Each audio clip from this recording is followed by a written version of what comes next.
Alrighty, we should be live. I will give a second here for at least someone to join.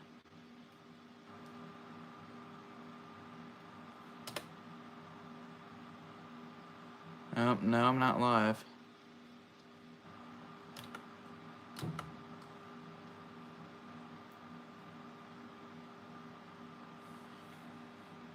Come on.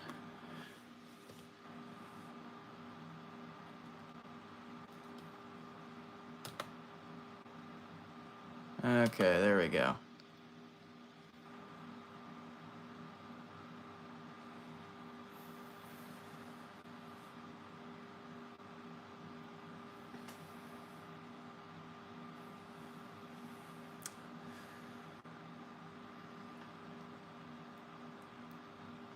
Alright, someone else joined, so I'm gonna begin now.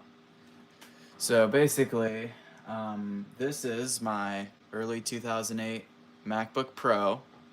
It's running firmware, as you can see. And I am shocked at how low the temps are. Now maybe that's because I have a custom fan curve applied in max fan control here, but I was expecting this to go way higher than 61C, because this is what it's hovering at here. And I'm just going to go and quit that now. So, essentially, this MacBook, it was my first Mac that I ever got. I got it back in 2017 off eBay. I won it in an auction. And I have never replaced the thermal paste in it. One of the fans is failing, so I'm going to have to address that at some point, but we're not doing that today. Welcome, Washington. Yeah, so I am really surprised at how low the temperatures are. I guess I don't need to replace the thermal paste with how they are, but I'm gonna do it anyway. And that mainly comes down to the fact that this laptop has oh god, not Windows Update, please no. This thing has the NVIDIA 8600 MGT graphics in it, and these graphics are known for having a very high failure rate on these laptops. And I'm curious because this thing hasn't died, and I'm surprised it hasn't died, because I've stressed this thing out a lot while I've owned it. Mainly, this laptop is what I use to edit videos on my channel for the first year, believe it or not. I edited 1080p video on this because I didn't know of any good Windows video editors at the time. So, this thing was pushed really hard graphically and it never died. So, there is a very small chance this could possibly be a fixed revision model, which I think were only sent as Apple replacements if yours failed back in the day and you sent it in. Because the issue with these, I believe, was something to do with the underfill. Whatever, I'm not too well versed on that, but it wasn't something like solder cracking. It was an issue with the underfill that was an issue with the chips themselves from NVIDIA, and there was a fixed revision. So if one of these dies, if you can replace BGA chips, you can replace the GPU chips on these, and they'll be reliable. But I'm thinking this has got to be a fixed revision, and I'll have to look up how to tell once I get the board out of this thing. Now, these are a huge pain to take the motherboards out of to replace the thermal paste, so this is probably going to be, I'd say, at least an hour here live stream. And you know what else is a pain? Windows 7 trying to install this one update. So, you know what? Windows isn't gonna like me here, but I'm unplugging it. Yep. Sorry. Alright. Unibody 2010. Yeah, I have, that's the plastic one. Yeah, those are great laptops. Except for the big old rubber sheet on the bottom. So, anyway, this thing's seen better days. It's been through it all. Man. And it is quite rough. So, it works though. And if it's that fixed revision, I might actually go and replace some of the case parts eventually. Unfortunately, it is a low-end 2.4 gigahertz model. It's not the high-end. It doesn't have the most VRAM, but it's been good to me. So we're gonna try to do this off memory. The battery still, you see the stupid heart reaction button is blocking this. I can't actually read this. The battery's still something. This model you have is quite hard to find batteries. Yeah, these batteries, yeah, I'm kind of mad. I paid a lot of money to iFix it. And for a one that was supposed to be a quality battery. Well, actually, it was a gift. I didn't pay for it. And then it never worked properly, and within like 10 charge cycles, it swelled up. Like, I wouldn't be surprised if that was a generic I bought for 20 bucks off eBay, but it was a iFixit battery I paid 70 bucks for, so that kind of sucked. And I've sort of given up on getting a battery for these. The original one swelled up too. I hate lithium batteries. Where did I put my tools? I need to find, I need a Torx bit. Man.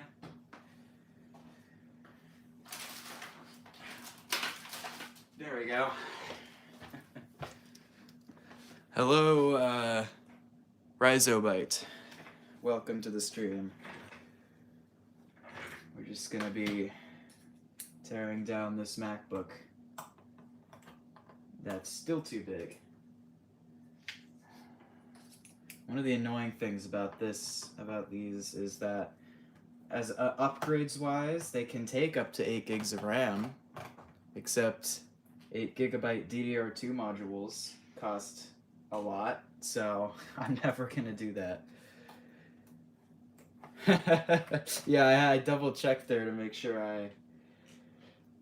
I was reading it right. Okay. So now I gotta get all the screws on the side, which I'll just do with it flipped over. I think it's missing one somewhere. I have taken this somewhat apart before. Once, many years ago, I had to oil one of the fans, and it's starting to get loud again, so I'm going to have to actually replace it. But that oiling fix worked pretty well for a time. Oh, excuse me. Sorry about that. Hello, Luke. Welcome.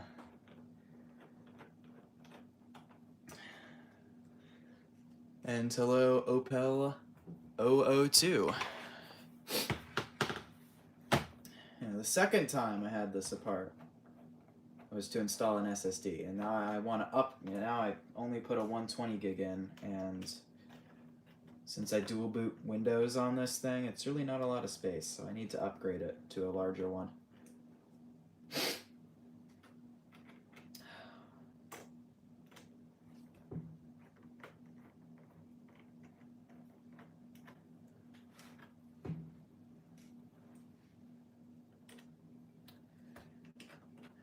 Are there screws on the back? Yeah, there are 2 screws on the back, I think.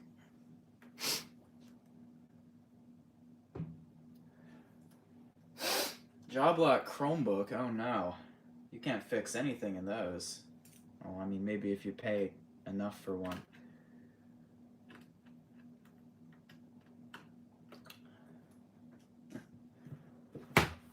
But Compaq Armada, that's pretty old. That's got to be a vintage one.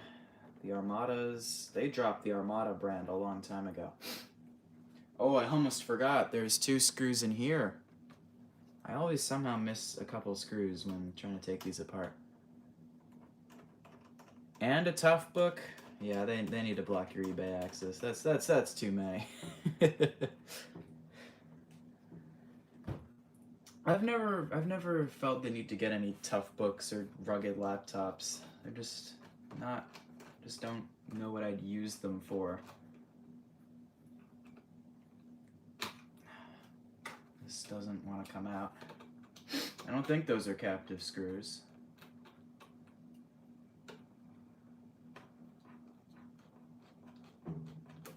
10 gigabytes and other. If it's on iOS 9, it's possible that's pictures. I remember an old bug where if you deleted photos, they would go out from recently deleted after 30 days, but they wouldn't actually be deleted, and they just take up other storage. Well, no. It wouldn't be that. I remember that would show under photos still. Samsung Q1. What's the Samsung Q1? Oh, yeah, is that a laptop? I don't know any of my Samsung stuff. One thing I did find, though, because I was complaining a while back about how Samsung never released any laptops in the 2000s and the USA during the 2000s. I think Micron, or Micron PC, or MPC, it's been known under many names. I'm pretty sure they sold potentially most of the laptops they sold were Samsung laptops that they rebadged. So that could potentially be a way to get some of their stuff. They're mostly like blue and silver, sort of colored. They look really cool. Oh, there's the top case off. It's only just beginning now. Oh, it's a UMPC. Poor man's Vio UX. That's awesome. I'd totally be into UMPCs if they weren't so darn expensive. Sometime later in the stream, I'll have to show a Vio I picked up a few days ago. It's not quite as cool as a UX, but it's still a neat one. Samsung Q. I think I have a vague image in my head of what those look like. Okay, well, past me stuck tape right here. Why? I'm not sure. The last time I had this open, I think, is when... No, I replaced the screen assembly. I had to replace the screen assembly because I think I showed this in a really old update video, maybe my third video, that my hinge's metal snapped, which is a thing that can apparently happen on these. And I had to replace the screen. But I think I installed the SSD after that.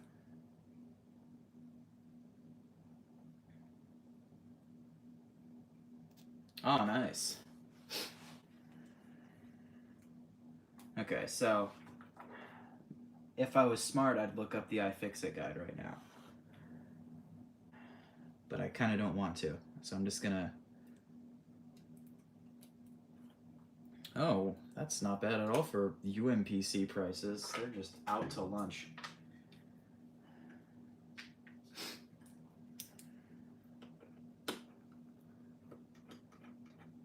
Didn't blow 2K on the Chromebook. Good, good. What kind of Chromebook is it? Is it just one of the cheap ones that end up in schools all over the place, or is it a decent one?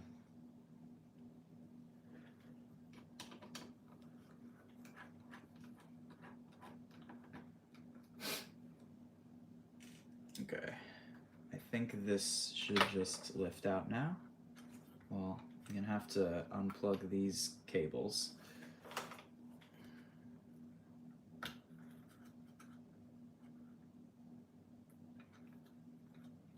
That was only a £10 crap.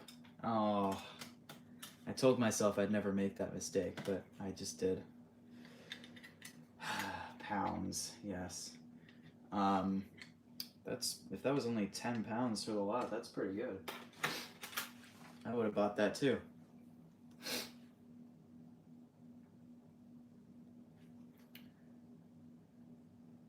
USB-C. Well, yeah. Well, does it look like one of the cheap 12-inch or whatever plastic ones? because the ones my school gives out are have USB-C charging, but they still have the 1366 by 768 TN screens and are slow as molasses. I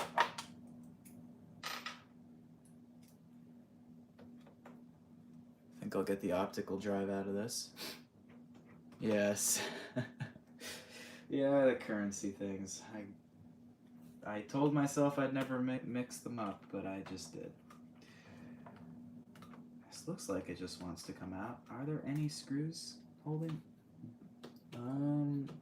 This one here for the motherboard looks to be.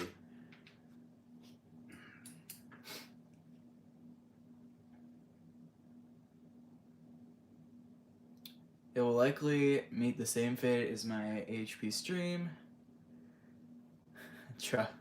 Put straight to the bin. Yeah. I should really sell my Chromebook while it has at least some value left. I care about it so little, I've never talked about it. I think I even forgot to include it in my collection video that I did last year. It's a Samsung 500C from like 2016, I think. It was useful for a time. I bought it new to use as the YouTube and Netflix device, and then I used that for about a year, and then I got my iPad Pro, and then the Samsung went on the shelf. I think I have to get this screw out, and then this drive will pop out.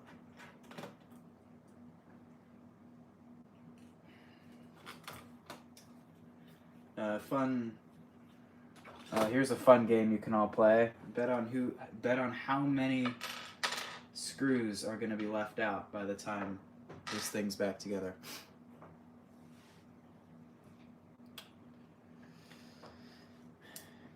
I mean, can you even put Linux on a lot of those Chromebooks?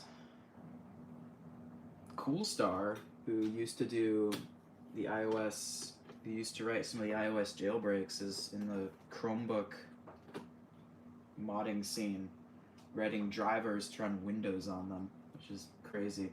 I guess for the higher end ones. Okay, now I've got the front emptied out. How much else? Coolstar did not make Cool Booter. That was a team of people, I think. I forget who the main guy was. Coolstar made Chimera, Taurine, Odyssey, Electra, and then the iOS 15 jailbreak he canceled. She canceled, sorry.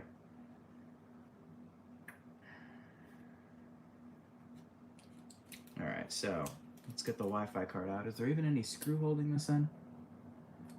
Looks like the speaker bracket might have to come out first. Yeah, the newer ones.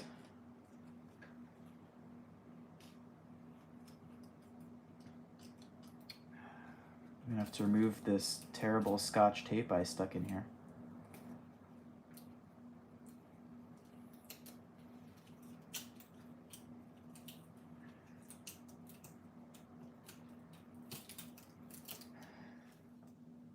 What was the purpose of that?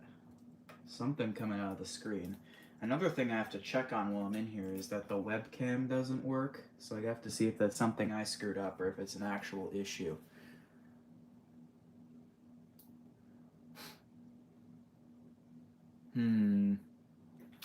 Yeah, I'm pretty sure both my 6S's are on iOS 14.7, I think. Maybe 14.8. My iPad Pro is still on 15.1. I could totally jailbreak it, I just haven't yet. I haven't done much with jailbreaking stuff in a while now.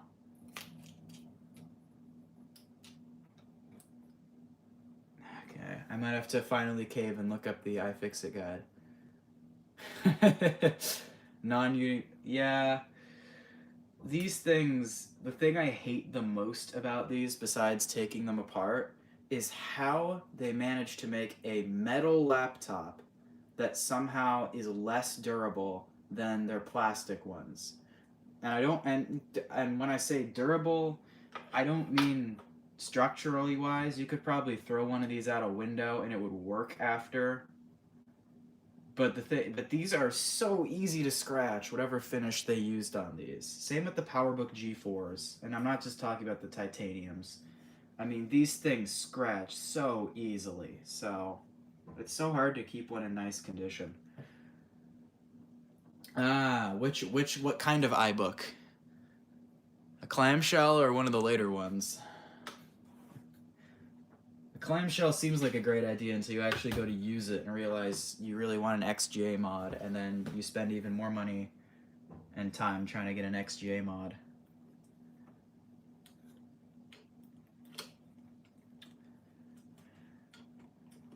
And then through all that process, you have to take the thing apart several times, and then you end up hating it because there's such a massive pain to take apart. I've had so much practice though. I can get one of those torn down in like 10 minutes. Getting it back together is a whole nother story. Later ones, yeah, just avoid the fast G3s. The fast later model G3s, like the 700 megahertz and up, have graphics failures. So unless you want to get into that whole thing and want to chance it, which I did, I have a 900 14-inch.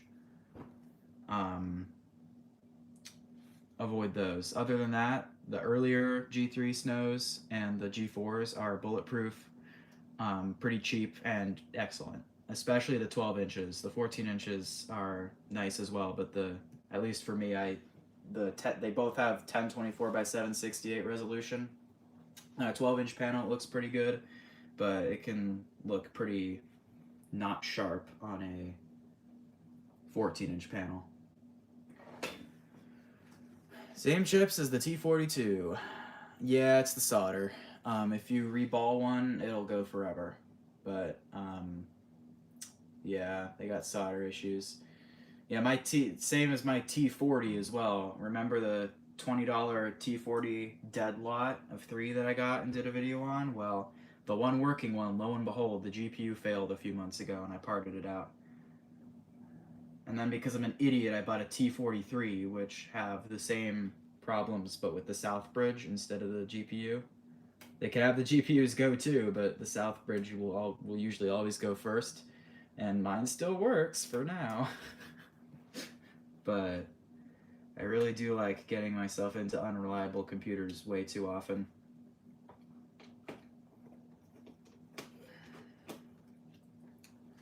I'm going to remove the right fan next. Oh, the screws are getting... There is no screw organization going on pretty much here. This is going to be a disaster. This is just giving me flashbacks to when I did this on my early 2006 model and got it all the way back together, and I jammed a thermal sensor under the board. It was this one, this stupid thing here. And then the fans ran at full blast until I took it all the way apart again to fix that. That was annoying. Surprisingly little dust here. I might have cleaned the dust out when I lubricated the fans. I don't even remember which fan is the one that was going out. If it was the left or the right.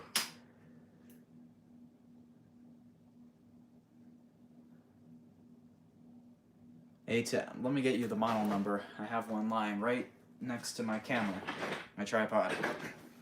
So this is the 65 watt. There's a 45 watt and a 65 watt. The 65 watt you only need if you're running a higher end machine, but the 65 watt is A1021.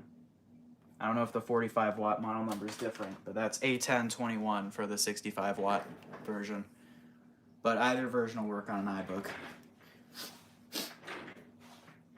And I think the 45 watts will work on all of them to a degree, but I remember when I plugged one of my PowerBook G4s came with one of those, and it wouldn't actually start off of it until the battery had charged.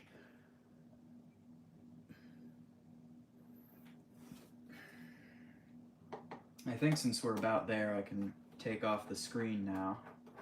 Just have to unscrew the hinges, I think. I'm pretty sure everything else is unplugged. Oh wow, only 2 screws? I mean, since it's screwing into metal, I guess that's not an issue, but that's still a bit surprising. Don't worry though, it's not the hinge mounts failing at the base. Retina 15-inch off a MagSafe 1. Oh boy. Oh yeah, you had an adapter?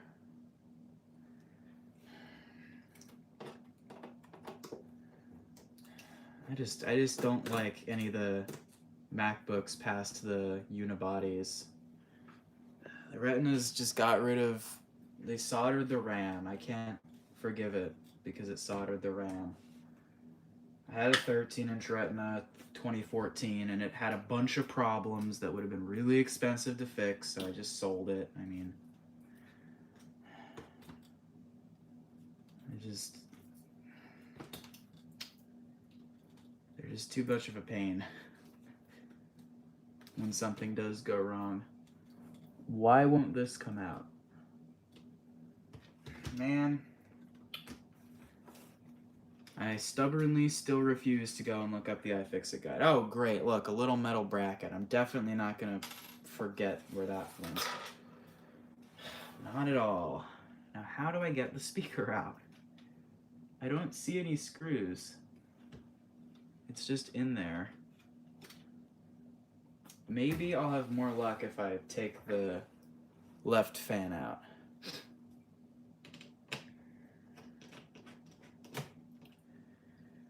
And the one thing I kept from that Retina was the charger, because I like assembling an arsenal of chargers that I will eventually have enough to be able to power anything.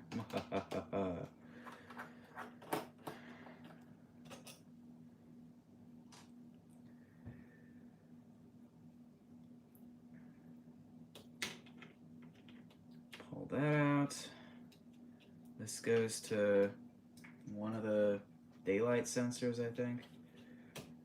Pull that out. Pull the fan out.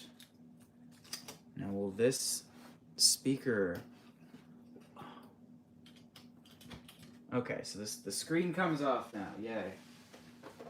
But what is holding this stupid... It was stuck. It was just sort of glued to that thing. That was it the whole time. Wow. Alright, well. And some of these cables go under the other ones.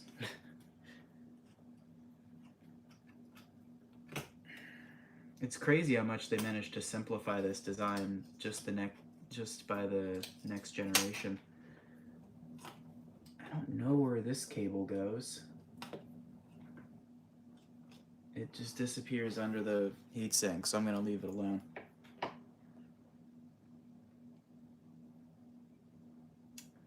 Yeah, I feel that whole save a computer from e-waste only to later realize you don't actually want it.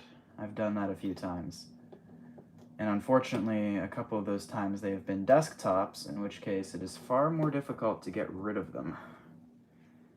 Because I just do not feel like dealing with packing up a laptop to ship. That seems like a proper nightmare.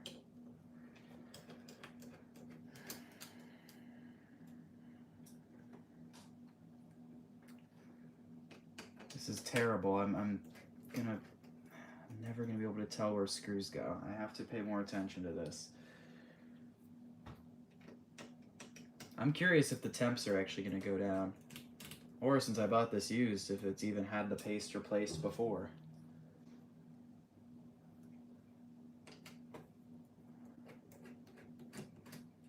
And not a whole lot of my IRL friends are into the tech stuff, so I could go to them and be like, do you want a partially broken Dell desktop from 2005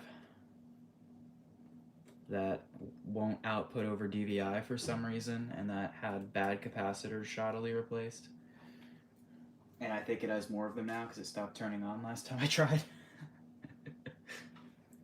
I could do that.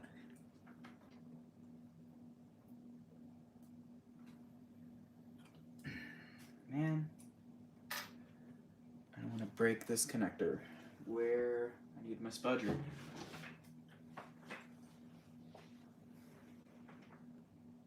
You see, I could also send it back to e-waste, but then I'd feel bad. I should probably just get over that and send it to e-waste.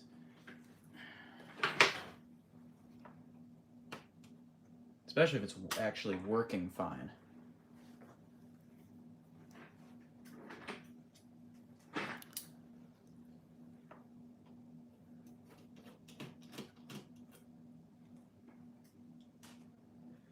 I think we've almost got the motherboard out. I might not have actually had to remove any of this stuff. I thought the motherboard might have extended, but it doesn't. So that was a slight oversight in my plan.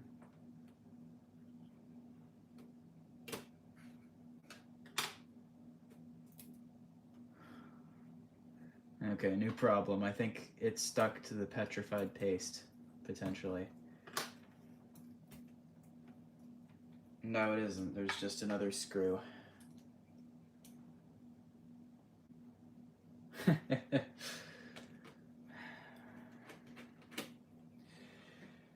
Yeah, that's the route I've taken. Just keep it with the hope that you'll eventually be able to get rid of it. Someday. Okay, come on. Okay, it's struggling to clear the speaker, and there's a big ol'... Okay, that comes off like that.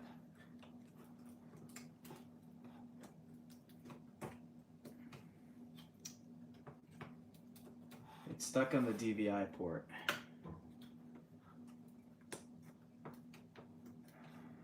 One of my least favorite parts of taking laptops apart is getting motherboards out and then back in again.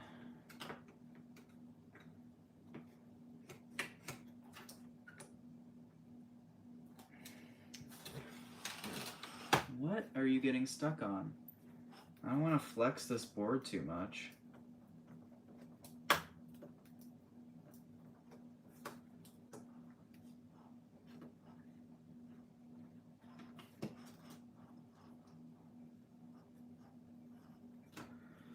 It's like the DVI port just doesn't want to clear the chassis.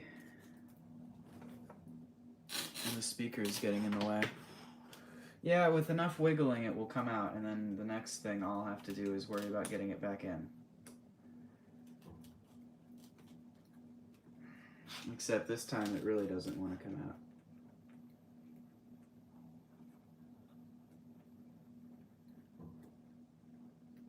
Yeah, I'm making no progress here.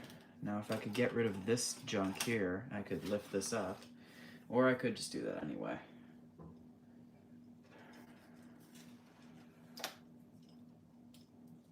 Okay, I could lift it 90 degrees and then it just came right out. So, oh well, there we go.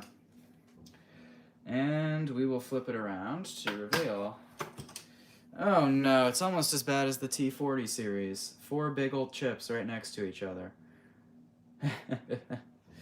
There's our lovely soldered CPU. One of these is the GPU, and then this guy is our South Bridge. I'm thinking this is probably the GPU. And that looks like the original thermal paste. That is petrified. Crazy how small these motherboards are. And there are a lot of dust bunnies. Well, there you have it. How far in are we? How long did that take? 30 minutes. Not bad. No stress line directly over the middle of the chips. Yeah. Yeah, well, now one of the most annoying things about this design is that the actual heatsink just stays in the bottom here. So the question is, when I go to apply the new paste, should I apply it to the chips? Or should I apply it here? I did it to the chips last time when I did my 2006, but I don't know. I don't know what I should do. Yeah, I think people somewhat overstate how much the flex was a problem.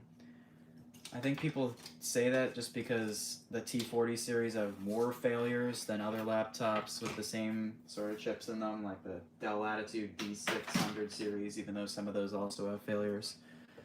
But I think most of it just comes down to how badly they were cooled. I mean, any of those without except for the highest spec versions didn't even have GPU cooling. Like the only chip a lot of them cooled was the CPU.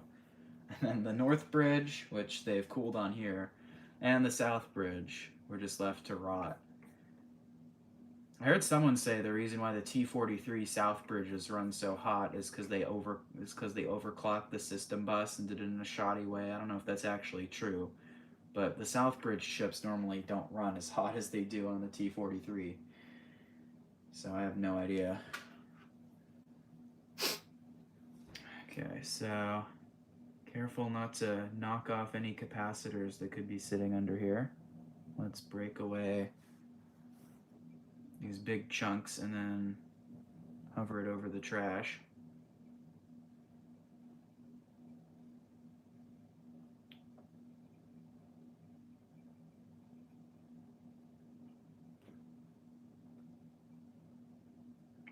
Here's our Core 2 Duo. I think it's a T8300, something like that. It's a 2.4 gigahertz chip. I think it's Mira. No, I think this one is Penryn. Pretty sure it's Penryn. The GPU here really baked its paste. That's for sure. Yeah, that is the GPU. You use deoxit? I need to get some deoxit, so next time I have a chip that was affected by battery corrosion, I don't have to use WD-40.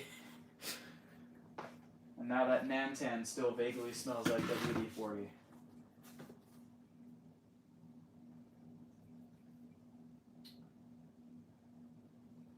Alright, so all the big bits of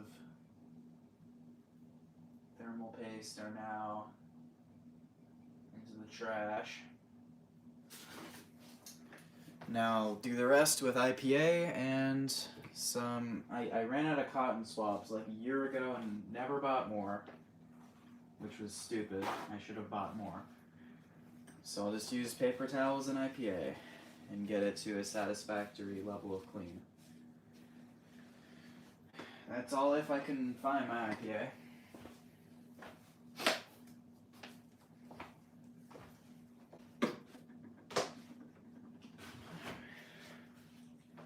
There we go. Amazon Basics 99%. Woohoo.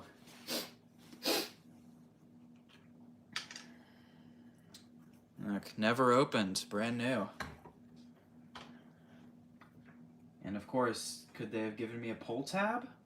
Of course not. Why would they have given me a pull tab? That would have just made this whole process of popping this thing way too easy. They have to make it difficult. I mean, come on.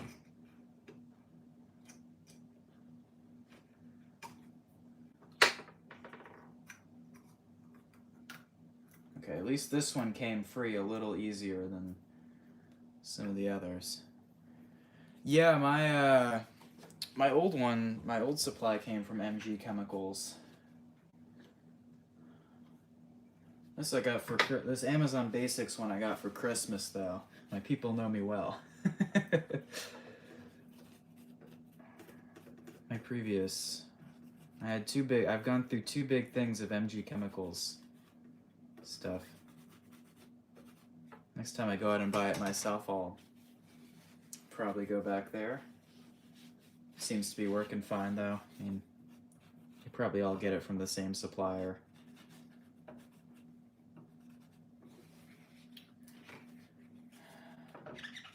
The next thing I obviously have to do is go and look up whether or not this is a fixed revision NVIDIA chip. That's the big mystery we'll be answering today.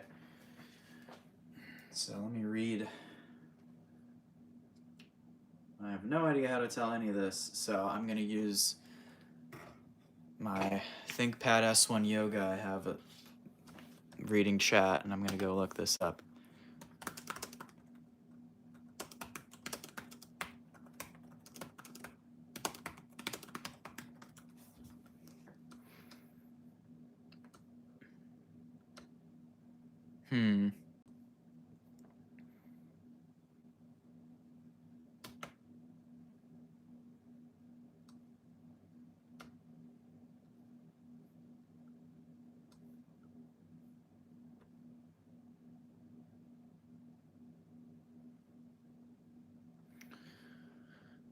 One thing to check is to see if there's a green dot sticker on the RAM slots. Just open the RAM door and it will be visible. Okay, so I guess I could have checked without taking it apart. Let's see what that says. I'll have to check in various places. Oh no, there's something floating around in here. I don't see a green dot on the bottom case. Not on the RAM door. Oh, wait. I'm stupid. Look at that. Green dot. I'm still going to look up the chip part number to see, but that, in theory, means this is a fixed revision 2008 that should be 100% more, I shouldn't say that, but more reliable than the others. To think I could have checked from the stupid green sticker if I just Googled it sooner. Well, hey, that is pretty cool. So I guess I'm not gonna bother to try to get every bit out from the sides. It's only the top of the die that matters. Now I gotta clean the bottom case out, and then we can go ahead and reassemble this thing.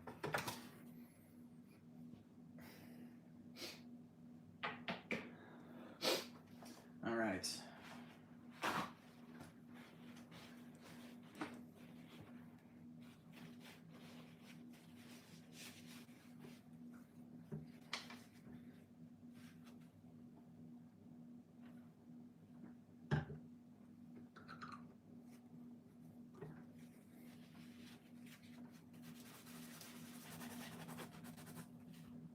Looks like they use copper for the two big ones and then something else for the smaller ones. That's interesting.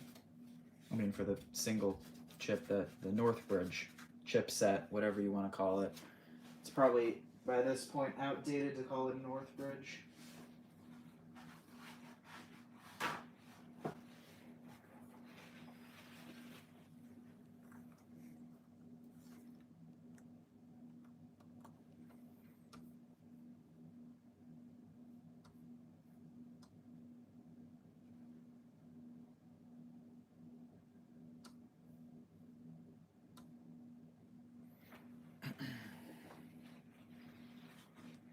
We also have to make an effort here to clean some of the dust out.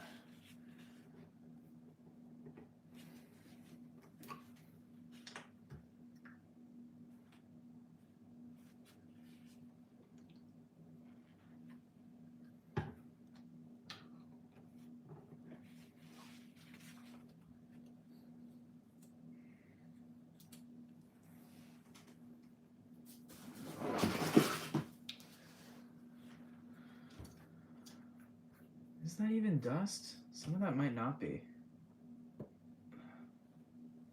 Big chunk of thermal paste there.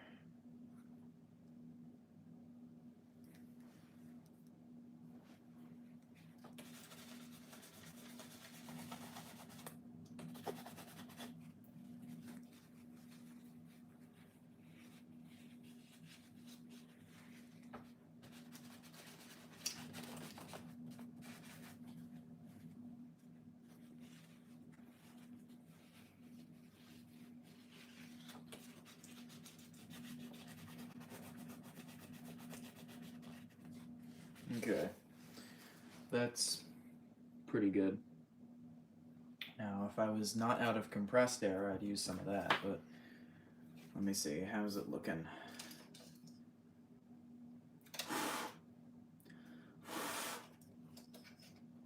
It's pretty good. There's not a whole lot of crap in here. I've seen way, way worse.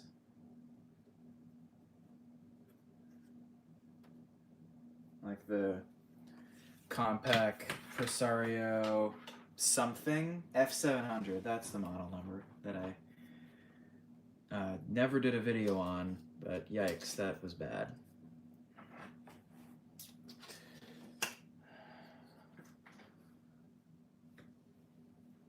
Alright, so got some Arctic MX6 recently, the latest and greatest, or whatever. think I'm just gonna apply it.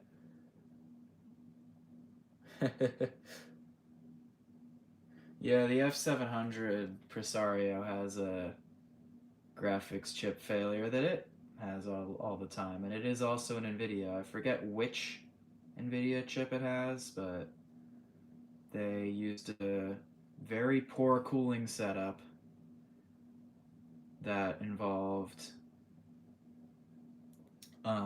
one single like heat pipe for both chips, and it went over like the CPU first and then the GPU. So all the heat from the CPU would end up going over the GPU. It was a big ol' yikes. Not a great setup. And then mine was caked in dust, totally blocking the vent. It was actually overheating too, which shut off due to overheating.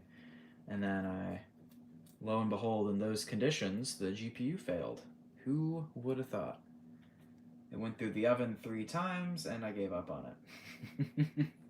Each time it would only work for a couple days, and it was a pretty crappy laptop.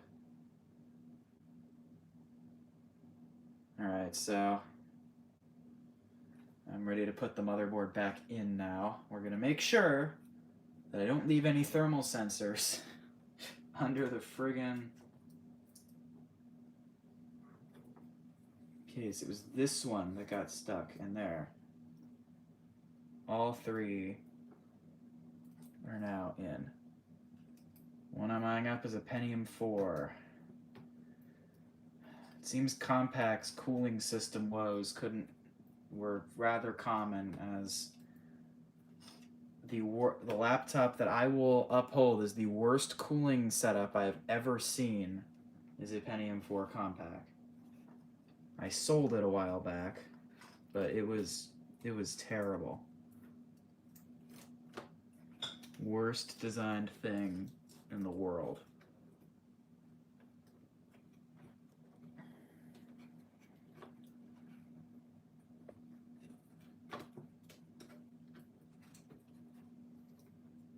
Okay. Alright. Motherboard's in. Now I've got to screw stuff in. Oh, yeah.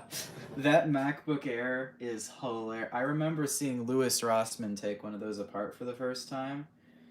Oh my god. Seeing just the fan off in the blue. With...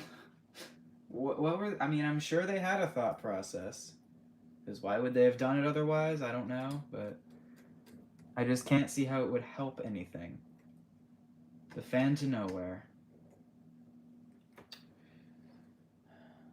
But no, that Compact had a great setup. It was a Pentium 4, and it was like a 4M, thankfully, not a Bluetooth Apple invents Bluetooth cooling. Yep, we just don't understand their genius. But you do, thankfully. But yeah, that Compact, it was an Evo N610C. I got it for free. No, I didn't. What am I saying? I bought it off Craigslist for $10. So it was about as close to free as it gets. And I took it apart and redid the thermal paste, because I said, first of all, there's no way it actually just was designed in a way that it overheats this bad. Because it would get so scorchingly hot. It had a 2 gigahertz Pentium 4M, and said Pentium 4M was stuck in a very thin and light computer. It was a really thin computer. I take it apart and find out they've used the keyboard as the only cooling method for, I think, the North Bridge and the GPU, which are both right next to each other, and it has that same Radeon 7500 that the iBooks have and those ThinkPads have, except it's even more poorly cooled than those ThinkPads.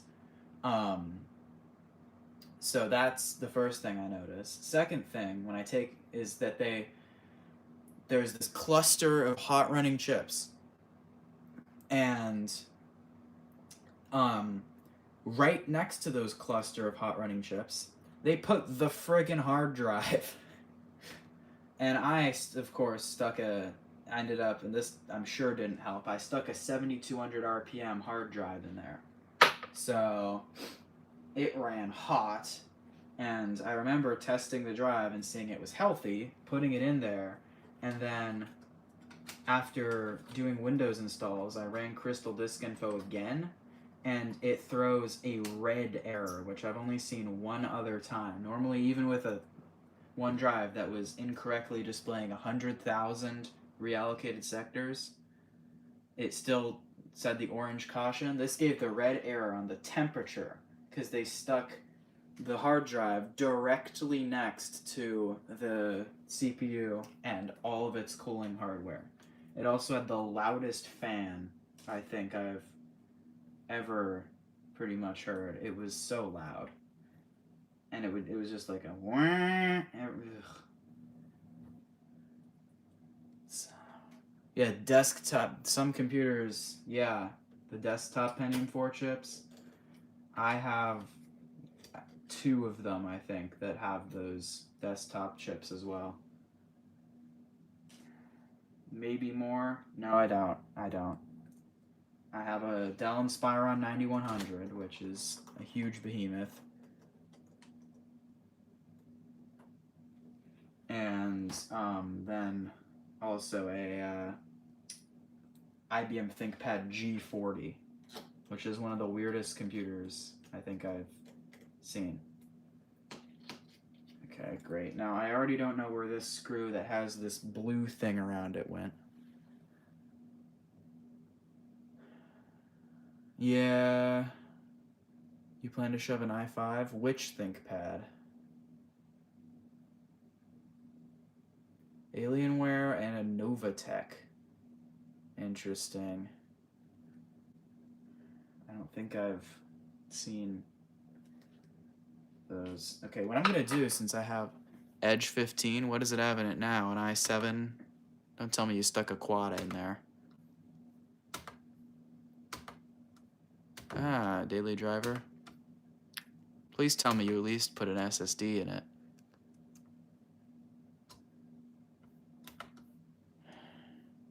Oh, an i3? Gets a temp error with an i3? You might just have to redo your thermal paste.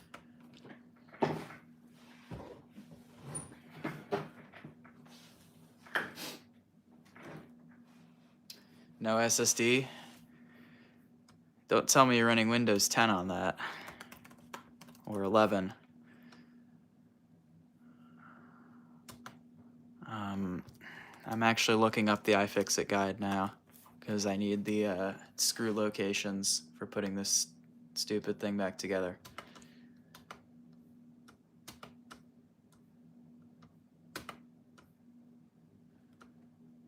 Oh, Windows 8.1? 8.1 and it will run fine on a hard drive still. Oh, come on, it's iFixit has these categorized by A series model number. I don't know which this is. It's the last one. Oh, man. It's a, I can't tell because it's so scratched up on the back that the model number's been erased. Oh, no, and I'm streaming off my phone, so I can't even check Mac Tracker. I'm gonna have to go to everymac.com. Oh, lovely.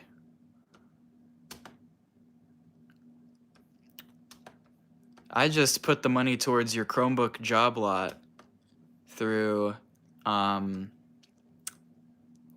a $20 SSD instead. Because I think I see the problem there. Okay. Oh my god. Why is... Even every Mac has this arranged terribly.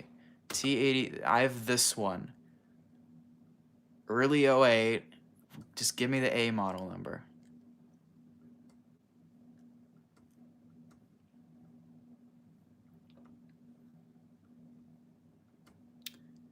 A1260. Yeah, just get it. I think the NAND prices have gone way up, and I'm mad because I have bought my 1 terabyte SSD for my ThinkPad T430 after they went up, so I missed out on the $40 1 terabyte SSDs and instead got the $55 1 terabyte SSDs. But I think still a 120 gig is like um $15 now.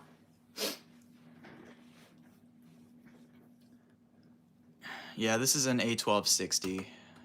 So here we go. Let's just, okay. Where's motherboard? Yeah, they're gonna call it logic board. I try to call it logic board when I'm talking in the Mac world. Okay, get me down to where I can see all your screws marked.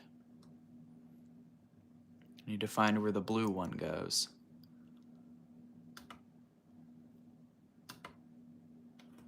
So there is one, a long one that goes back here.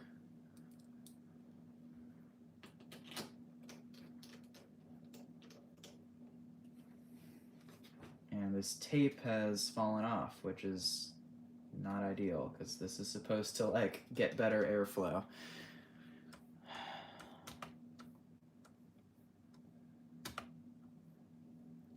Where's the blue one? There's one with like a blue rubber thing around it.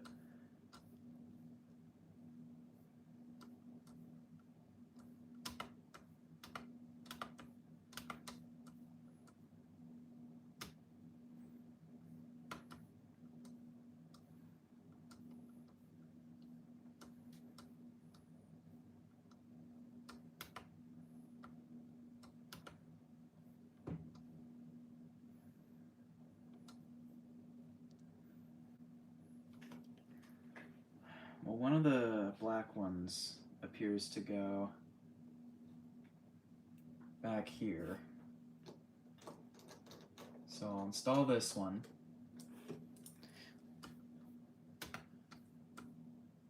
Yeah, taking apart computers is easy, but it's just that step of, getting them back together again. That's when it gets difficult.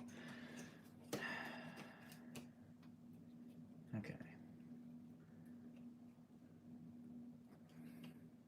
Or no, it's very easy if you want a plate full of screws left after you're done.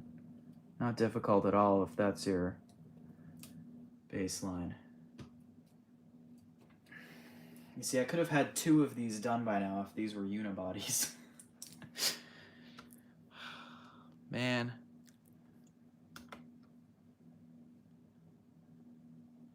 And I still don't know where the blue one goes. I'm just gonna, you know what? The one with the weird blue surround is going right where the fan is, because I'm just gonna assume that one needs like shock absorption or something. And I might pay the price for just sticking it there, but I don't care. Get on there. Slightly stripped.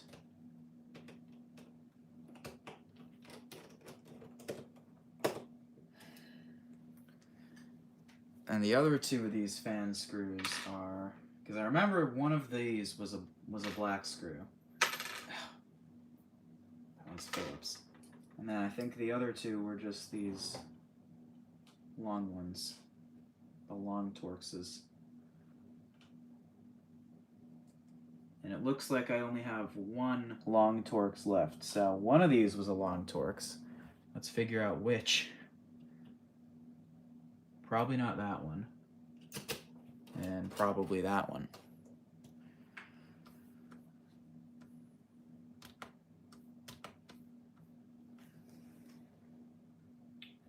Am I right to assume the other one is probably a short Torx?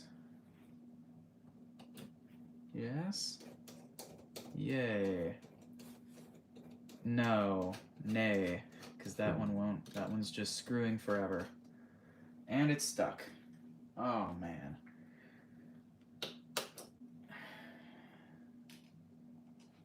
It was a silver one in the photo. But I'm out of the long silver ones. I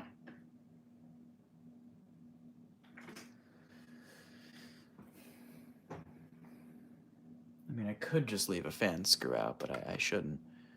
Okay, it says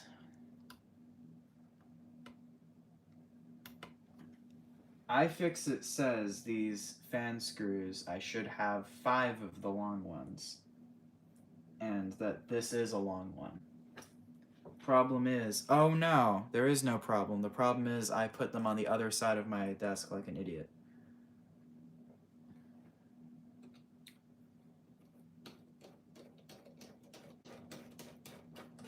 And that just screws in normally. Yay!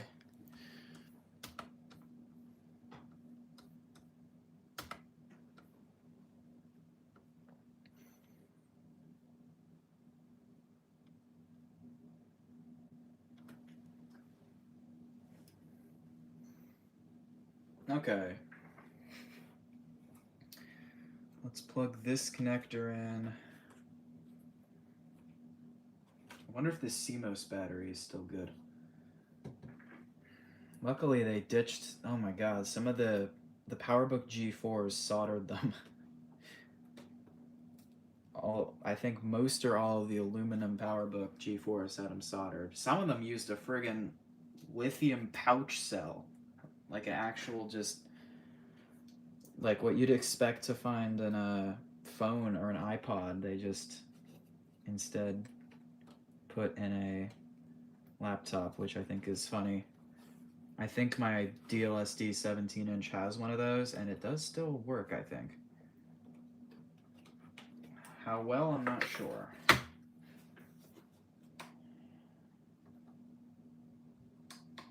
Now this thing I couldn't get out before, I can't get in.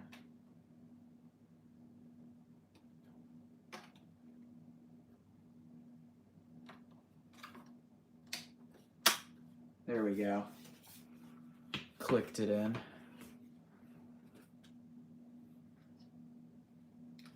Now this thing, whatever this is,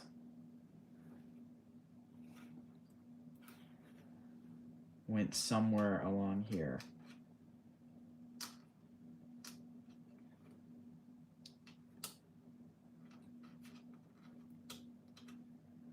I'm gonna have to check the iFixit guide again here.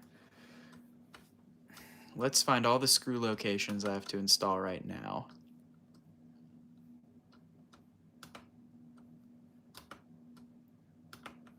Okay.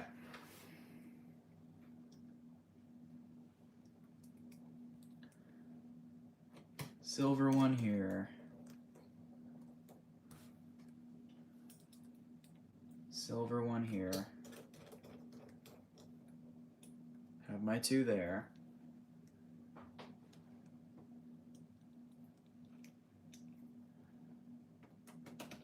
We need here and here. There's a long black one that goes somewhere. I have no clue where.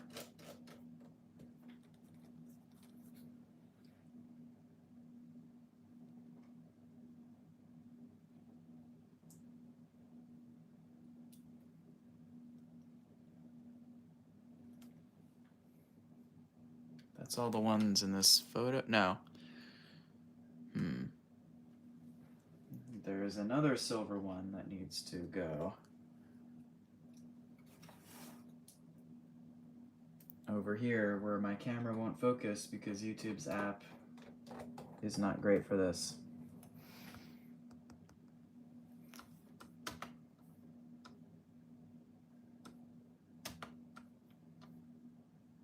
That's all the screws it has in this step.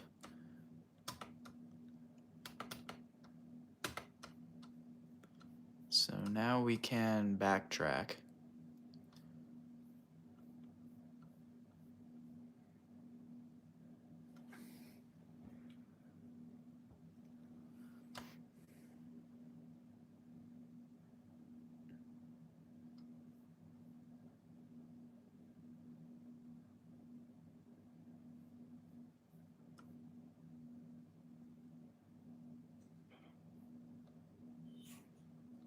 Okay, next it wants me to put the screen back on, so I'll go and do that now.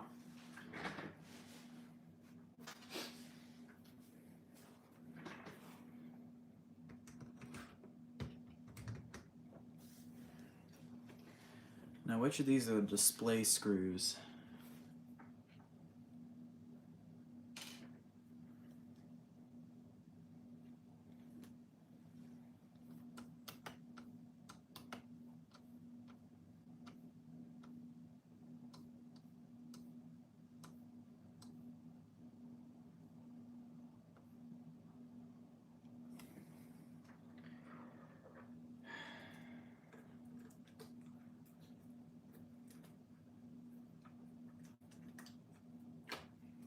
I'm gonna guess that there were the ones on the left, except I used one of those for the fan.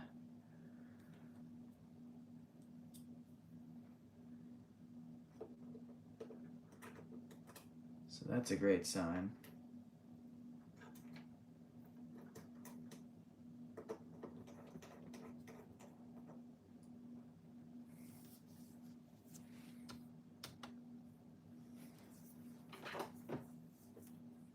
Somewhere along the lines here, I might have lost a screw.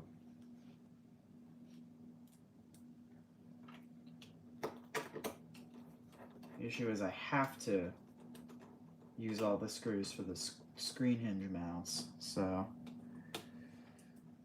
might have to get creative here.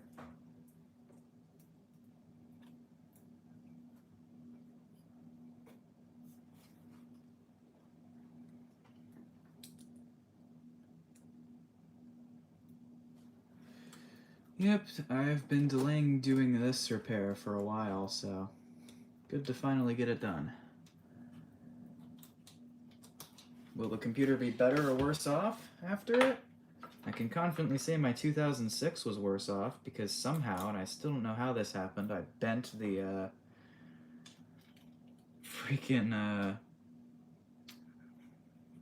whatchamacallit, the case around the optical drive, and now it won't eject unless I help it out. And that was definitely my fault. I did that somehow while taking it apart, and I don't know how. Okay, now I can see why I taped this down. It looks like this was sticking up, because it's supposed to screw under this fan, and I never did that for some reason, so let's actually do it properly this time. I think at least. Maybe not, but that seems to be how it is supposed to go. And yeah, that sticks it down, so yeah.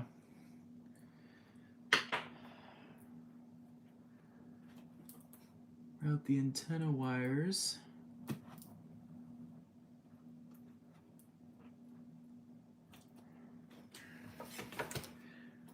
I always skimp out on wire routing when I'm putting these back together.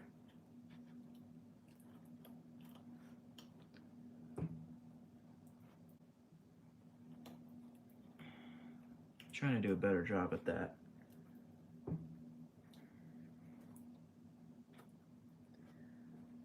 These do want me to go around like that. Servers are, I don't know about servers. I mean, I've never messed around with them because I've never felt the need to build one, but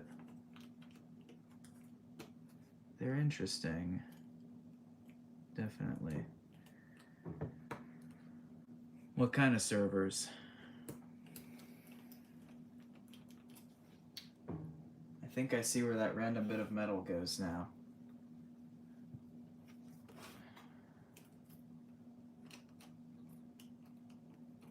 Goes right there. And then there was a screw that went into there. Was it this tiny one? No. I don't know where that tiny one went. Oh no. Let's see if I can use this long black Torx one, because I don't know where else this goes. Okay, good, it fits here, so maybe that's actually where it went. And there, the airport card. Is that a DL30 380s? Are those Dell things? Let's look that up.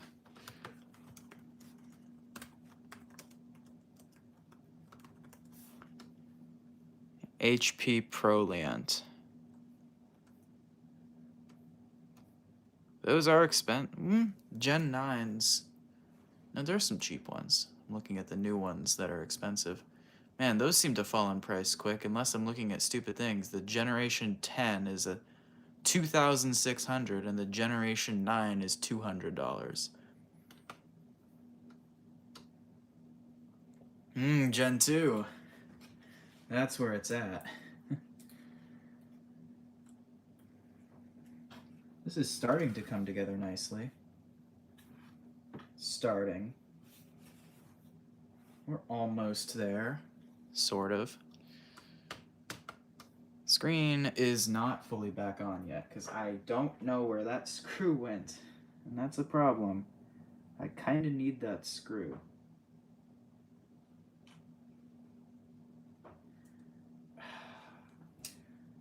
I guess I should see if anything else fits in any of these fan mounts because one of these screws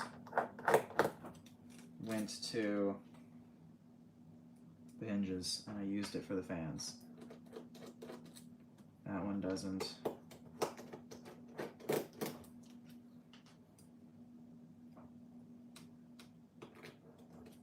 No. Man, this is a bit of an issue.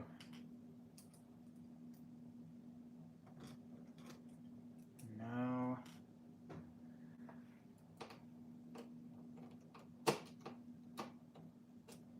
This one might.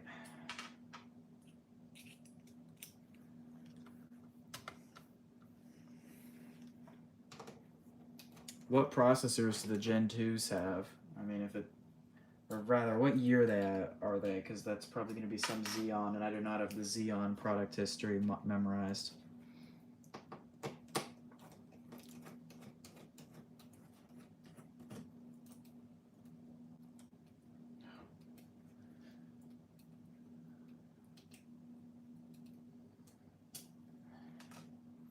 All right, can I just fit one of these smaller ones in here so I can... Dang it. Oh. I really need this to work.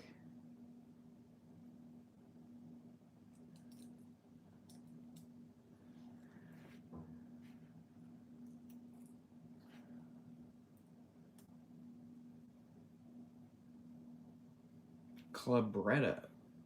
I have... Oh, Clab Retro? I've never heard of that. Tell me about it.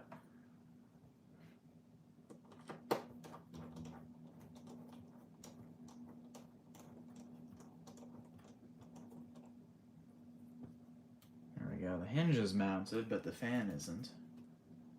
I might just have to skip out on one of these fan mounts.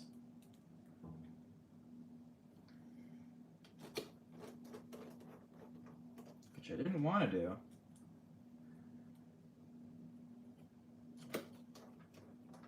It looks like this one's pretty secure without the third one though, so I'll just skip out on that mount.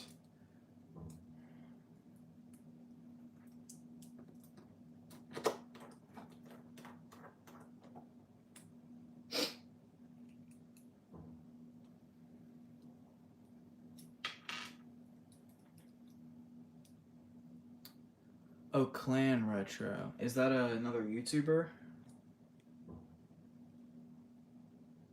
There's a whole world of 90s RISC computers I know nothing about. Like the SGI stuff. My extent of my knowledge on SGI stuff goes to that one LGR video looking at an Indigo 2. So, not much. But then there's like all the Sun stuff. It's crazy how much you learn about computers and then still know nothing about certain things. Like, I don't know a thing about. Oh, it is Clab Retro. Okay, I'll have to look into that. It's a new area that I haven't learned anything about. Okay, I think I'm good now to go and reinstall the optical drive and stuff. So we're nearly there. Curious to see if the temps are actually going to be any better. Wouldn't it be funny if they were worse? They can't be worse, though. There's no way they could be worse. With all that. With the new thermal paste.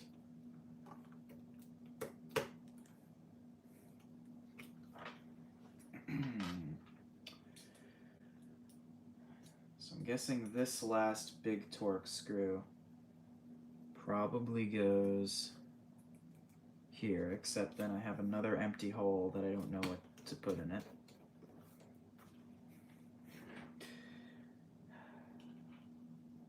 Because I'm all out of the ones of that type. Let's check what iFixit says.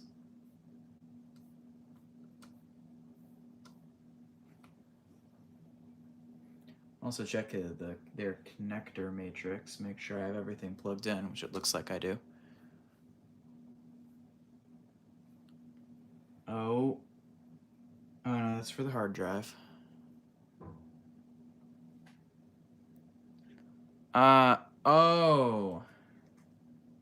Okay, so the mystery screw, the blue one, that goes here. So, oh no.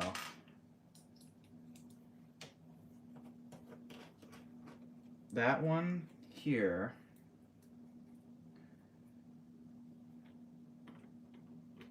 goes in here. So, the one that probably was supposed to go in that hole is now a mystery. It was also a black one, so. This one's all stripped out, so it's not sticking to my magnet very well.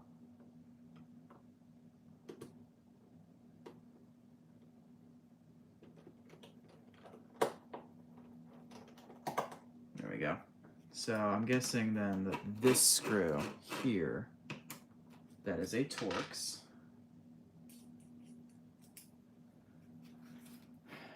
This is the stuff that I cut out. What you're seeing right now, this is all the stuff that I just leave out of my full edited videos. Just the sometimes nightmarish process of putting these back together after you're done messing with them. So then, oh, which of these is the right one to go here? I might have to go on an adventure into the bin of screws. I will be right back and I'll find something that fits.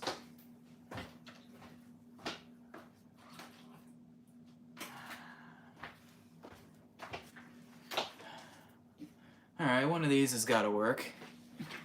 These are all clustered around a hard drive magnet.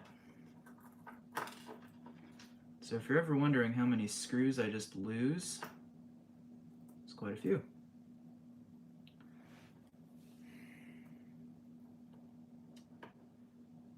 Let's see if this lovely screw would fit in that hole. This isn't even all of them. I have way more of these. Oh, no. That one's a loser.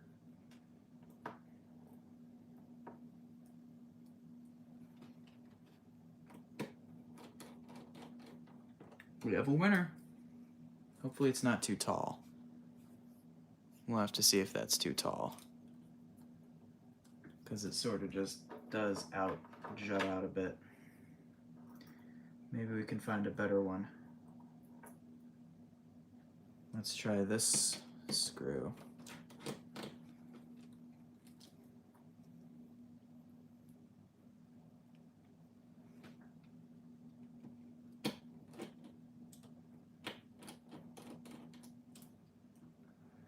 That's a no.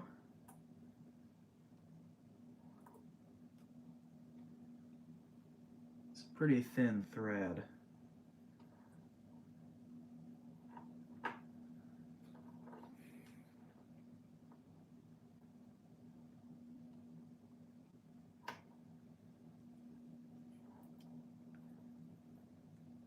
Here's a small one. There, that works. There we go. It's not the right original size, but it's close enough.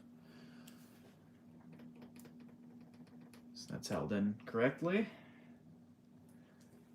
Yay.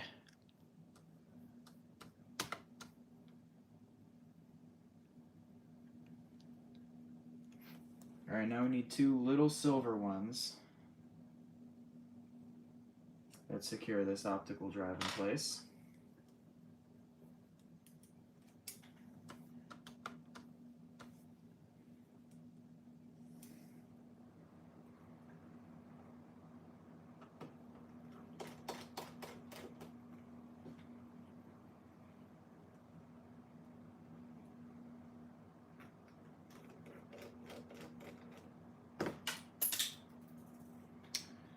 Well, more screws go to the floor. Okay, optical drive is in. Now I have a little tiny black one that's Torx left over. That might be our one leftover screw, because I don't think it goes anywhere on the next and last thing here, which is our hard drive mount.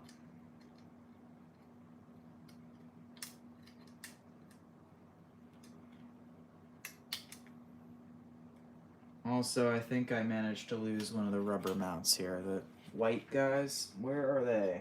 Did one of them fall, or was that missing before? I don't see it, and it would stand out on the floor, so I think that one was already missing.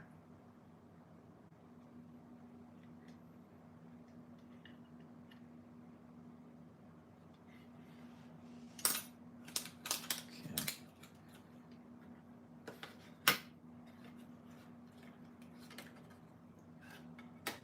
It's definitely supposed to have 4 of those.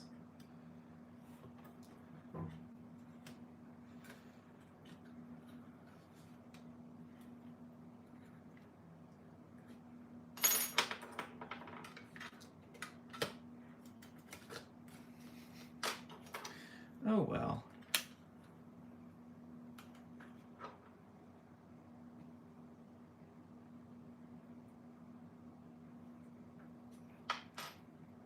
Gotta switch back to Torx, because Apple using one type of screw on everything would be too easy.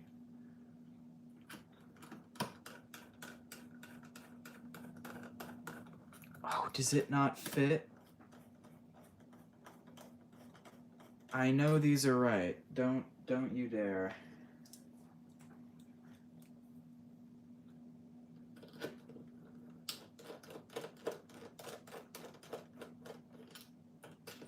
What?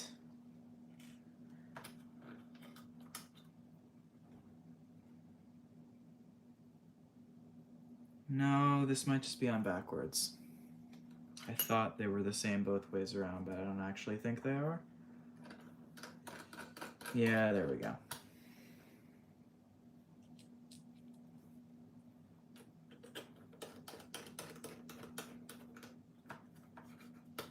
There we go.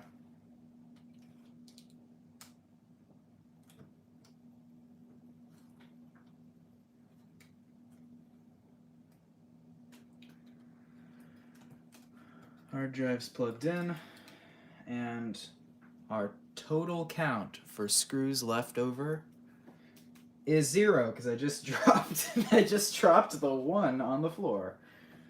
So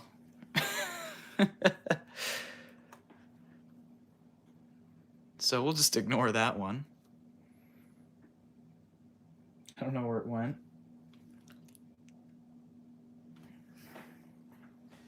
Well, now the easy part, we just have to get the top case reinstalled, and then the bottom screws. So I think the connector for that is, no, it's here. So then wait, what's this random mystery connector? Because there's another random connector here on the front. I'm gonna double check I'm not missing anything obvious, and that's just some prototyping thing.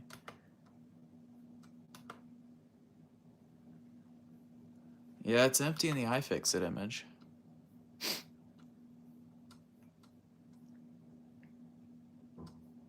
Yeah.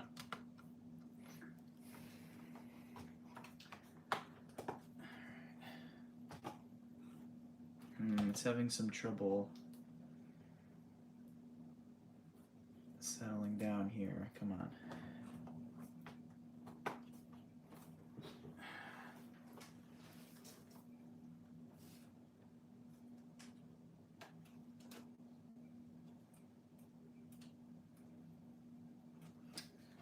Should be fine once I get all the screws in. No, there's a slight bulge here for some reason.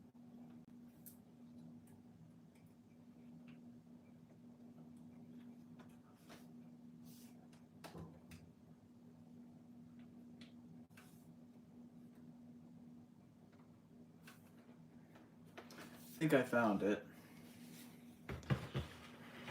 And it is this. I think this is supposed to be down in there. And now it will likely sit actually flat. No? Okay, well it looks better now, so I think it is okay now. I just sent a bit flying.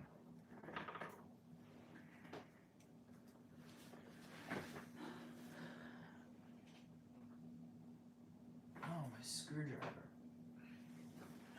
Found it.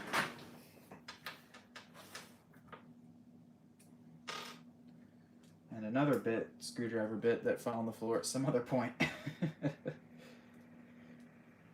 Now all that's...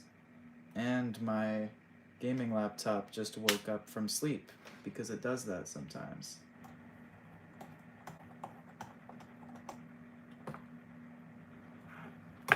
Fun. And its fan is very grating when it's at low volume. I mean low speed. It's having nightmares. It should be asleep, but it's having nightmares. Yeah, I don't know. I think if I just heard that the fans were failing, I think they always sounded a little weird at low volume, but have gotten louder with time. But then when they actually get up to speed, when I'm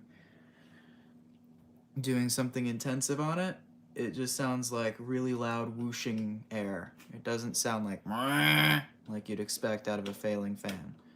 So they're probably not in the best of shape anymore, which is pretty normal for gaming laptop fans, but I think it could be worse. So I'm just going to leave it alone because I already had to replace the battery and the top case. So, yeah.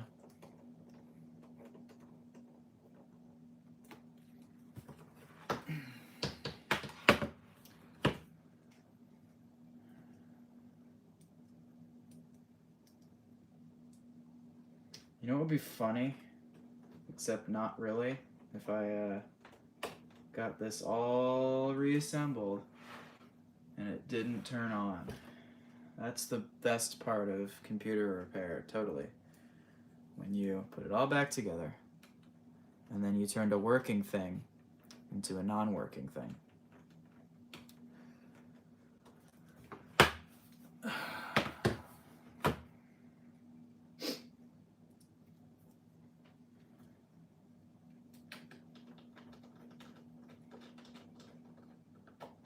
I'm just gonna go for broke though and put all the screws back in.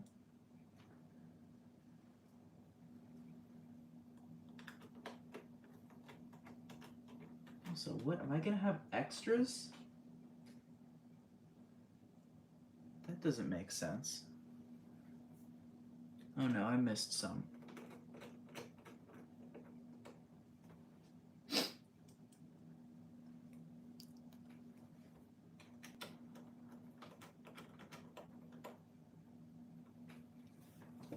Alright, where are the two I missed?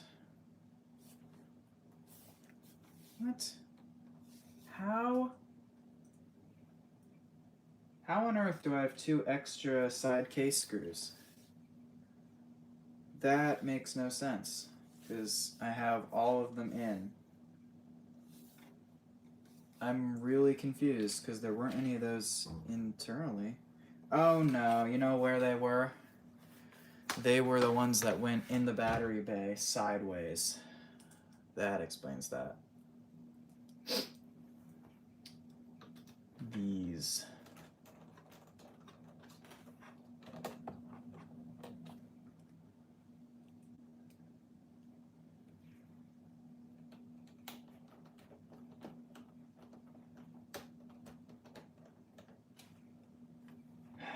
And then the annoying part is you can often get them wrong in the thread and then they don't go in all the way. Like this one's doing right now. There we go.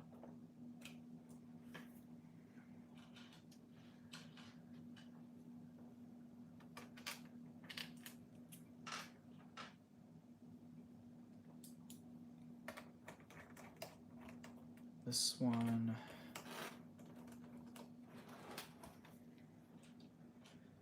Then there's these four.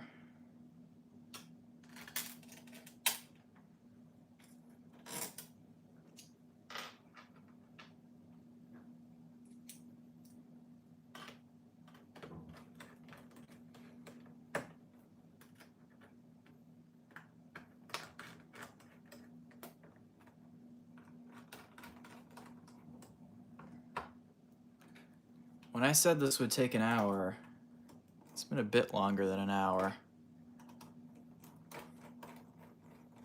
Just a little. 90 minutes in. And the RAM cover.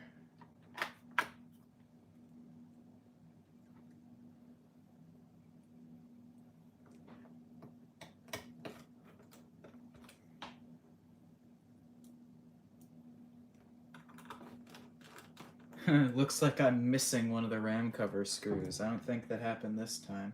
I think it's been like that. Well, let's see if this laptop works.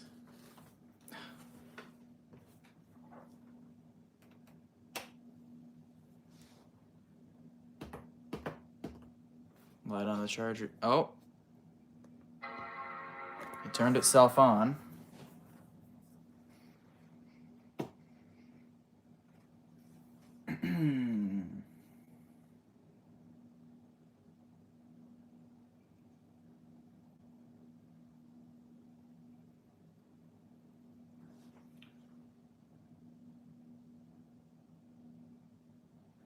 Huh.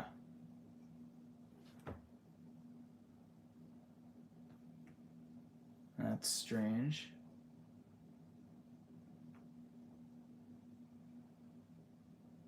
Oh no. I can already see we have no backlight. So...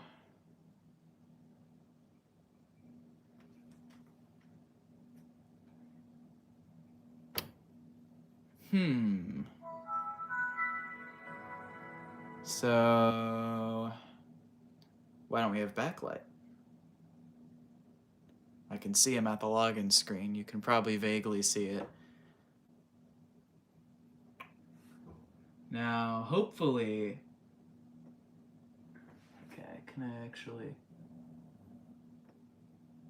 Alright, I hit the shutdown button. Yeah, that was Windows. Windows 7. Yeah, don't make me scared. Don't make me scared that I blew a backlight fuse. Don't say that. Don't say that. We didn't blow a backlight fuse. What are you talking about? We just left something not plugged in properly, you know? No, we didn't. We didn't blow a backlight fuse. I just made a different mistake. And if by some chance it was the backlight fuse, which it isn't, definitely not, is that a motherboard failure or is that a display failure? Is that something that is going to be a motherboard problem?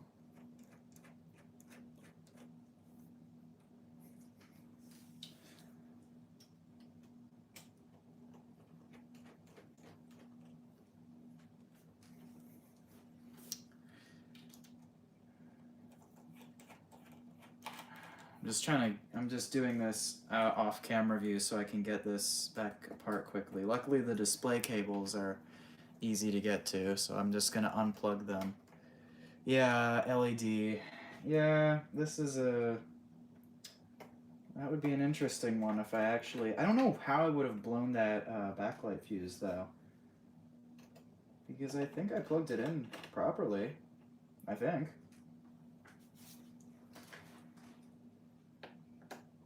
I've never done that before. That would be a shame though. Because finding a new motherboard wouldn't be tricky if I blew the motherboard. But finding one that's fixed revision probably would be. And I don't want to replace a good fixed revision board with one that isn't. And I don't know where that fuse is, but I'm guessing that replacing it is not going to be trivial. So, do you know, is it on the motherboard, Luke?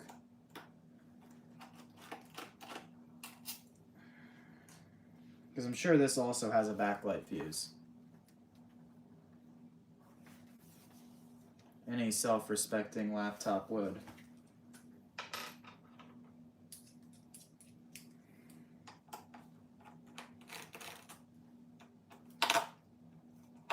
Yeah. The most difficult soldering repair I've done was replacing an Analog Devices ADP3421 chip on my ThinkPad T21. And that was pretty tough, but that was way bigger than maybe even harder than replacing that chip was reinstalling the capacitor next to it that I knocked off the board. But that, I don't think either of those would compare to something even this new. Yeah, it would use an inverter board because it's CFL. So hopefully I just bungled it up.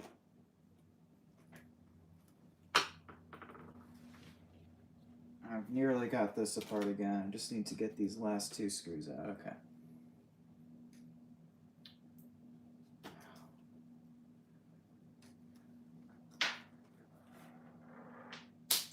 Oh, you probably heard that. That was my magnet bit falling to the floor. And that came unplugged quick. Well, the good news is it doesn't look like I quite properly seated the video connector. Or maybe that's bad news. Nothing looks burnt.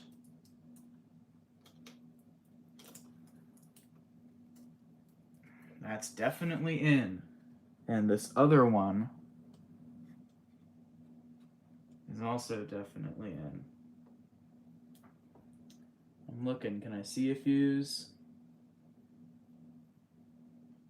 I don't know. I have to look under a light. Anyway, let's just spot test this thing now.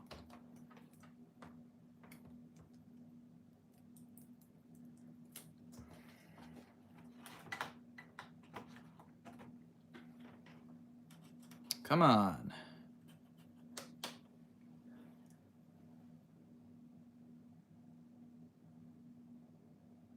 Give me the green light. No green light? Come on.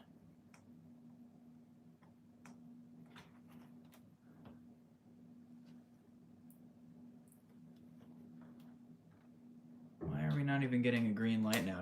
Did I kill it even more? No, there we go.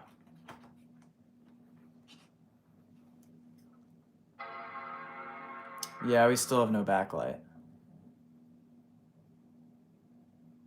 Huh.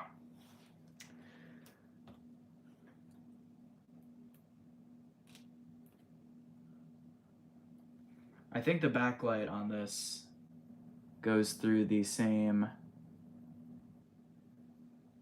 it goes through the main connector because I see 4 pins that are way bigger than all the others.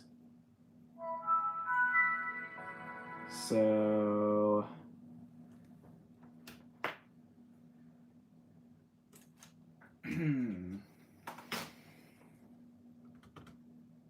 That's weird. I don't know how I could have done that. Because this is...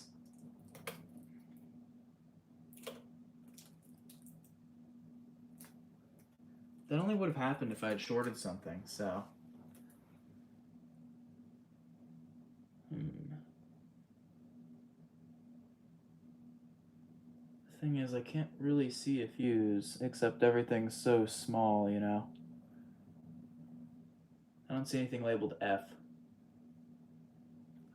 Well, what I'm gonna try, just in case, I'm gonna go grab my old display, which is gonna take a minute because it's buried, and I'm gonna plug that in. So, I'll be right back.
Well, it's a CFL backlit thing, so it wouldn't be an LED board.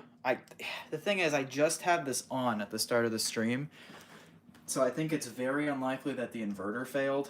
But anyway, here's my old screen. Can you tell why I had to replace it? You know? Can you see why that happens? My laptop's having nightmares again, oh no. Anyway, I'm gonna have to go and swap the panel now.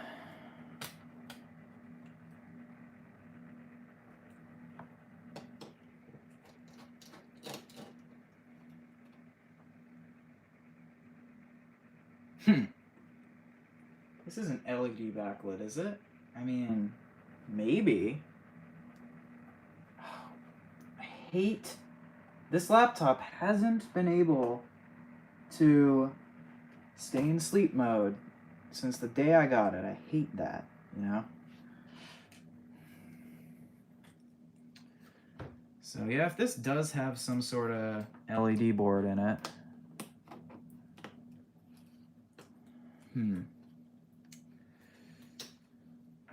I just don't know. What could have caused that? I know if you like, the only time I hear about someone blowing the backlight fuse out on one of these is if they like got it liquid damaged and then you got a short to ground, but it looked pretty difficult, honestly, to short the backlight out. Yeah, eyesight camera cable. Well, the eyesight camera on this didn't work, so that could be another issue, but it was connected properly before.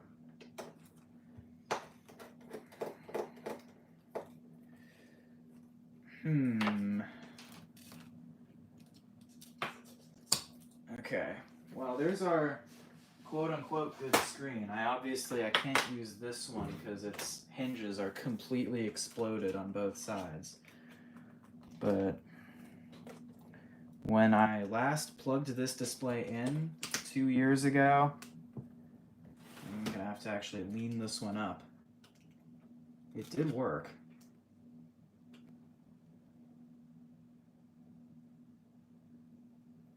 You know, what's weird is that this LCD cable just doesn't look like it's sitting right.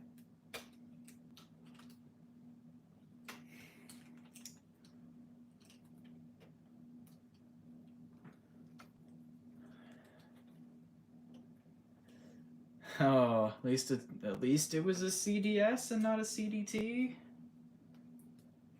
Still, that sucks. It almost looks like it isn't connected right, like there's something stuck in there, but I just don't know. I remember this screen had a big old black dead pixel right in the middle, which was kind of annoying.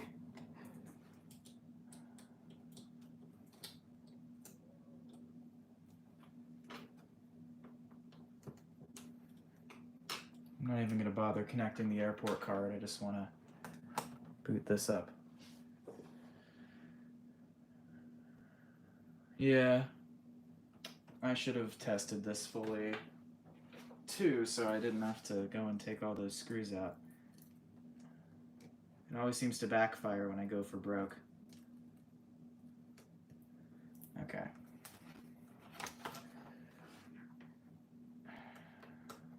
This LCD won't stay upright anyway.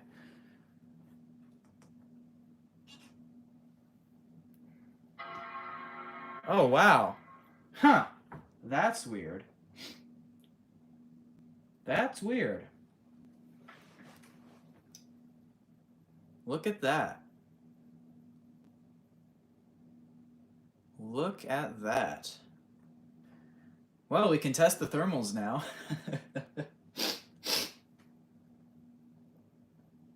But then we're going to have to figure out that screen. Huh. Yeah, I'll go try the new screen again. We should be able to swap parts. That's going to be a job for another day, though, because getting one of these screen assemblies apart, I cannot imagine is easy.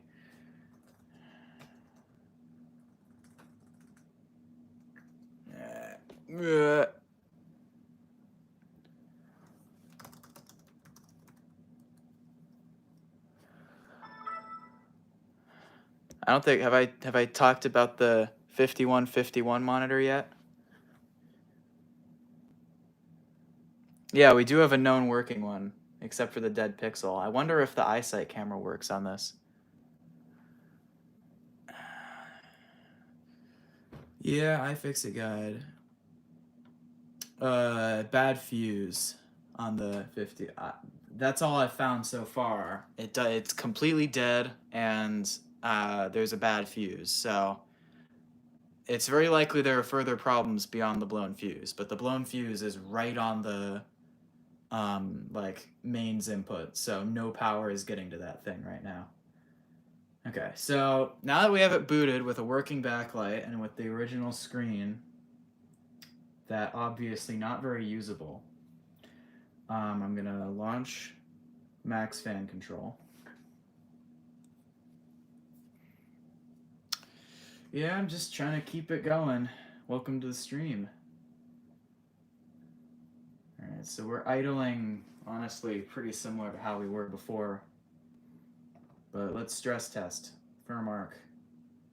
I also have performance test, but it really didn't bring the temps up at all when I ran the CPU benchmark there, so. Yeah, this is some great performance. Let's see how hot this thing gets. It was getting up to 68, I think, before. You know, I don't need max fan control. This firm arc reads it as well.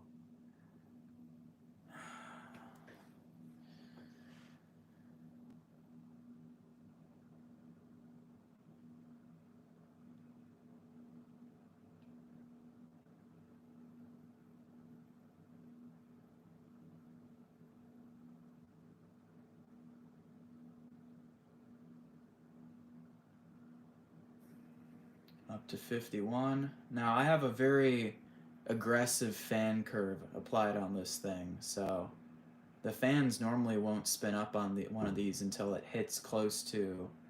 I don't know, because I when I was testing that before, I had the temps in Fahrenheit. Now I use Celsius, but it would let these get real toasty. I have only seen it run this slow. Okay, maybe once when I ran it on my main computer, I saw it run good, but I mostly have only. I think the newest computer other than my main laptop I've run this on is my Latitude E6420, And oh my god, that thing is a thermal nightmare. Trying to keep that thing's GPU from thermal throttling is practically futile.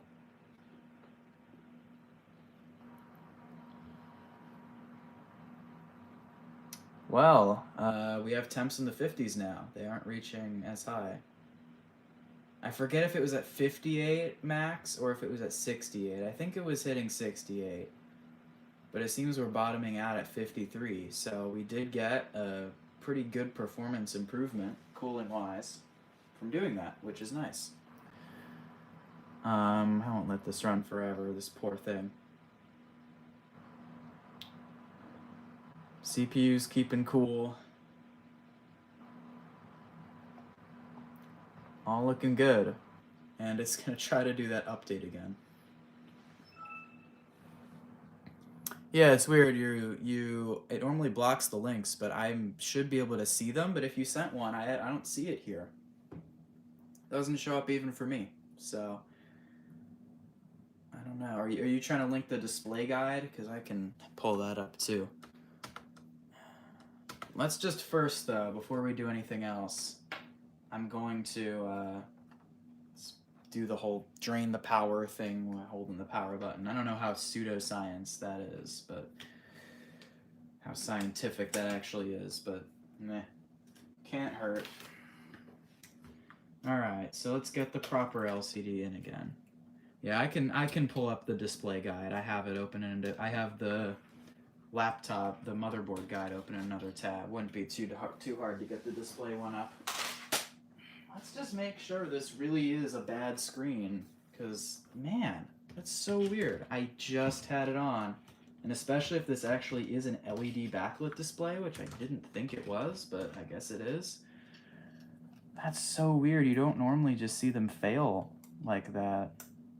Clearly something I did, but I don't know what. At least I have a known good part.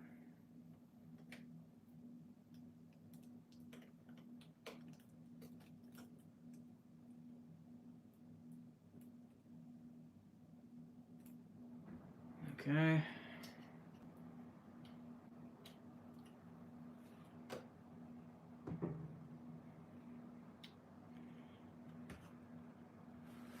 All right. Let's see.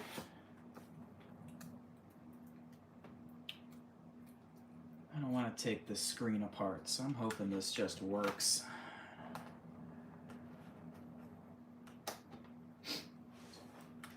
Wait for the green light.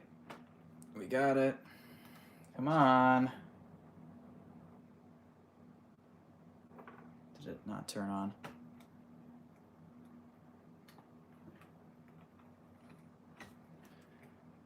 Did it? No, okay. Yeah. Weird. Weird. Okay. Well, coincidental failure or user error? I don't know.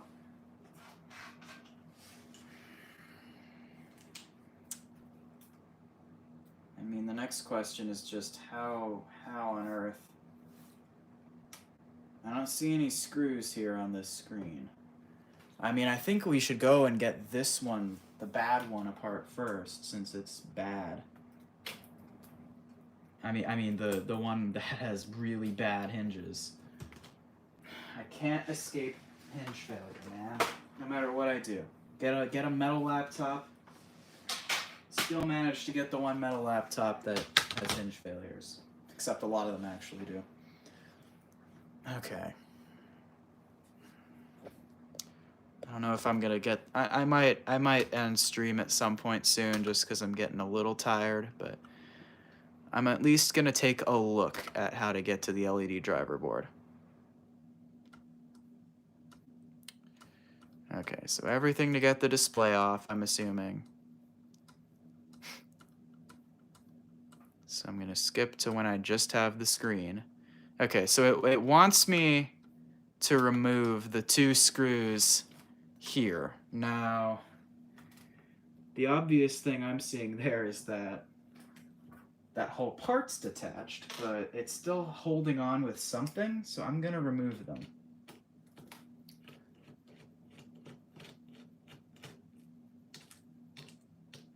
Just so we can make sure we're satisfying every step here. One thing I'm curious about once I get in here, you know what I might want to try? I don't know if I have one easily accessible. I wonder if one of these laptops would recognize a higher resolution display, because these shipped only with 1440 by 900, I think, panels, which was weird to me because these are 15-inch displays. They made these up to 1920 by 1200. Now, this should be dual channel LVDS, because I think if you go higher than 1280 by 800 or 1366 by 768, you need dual channel.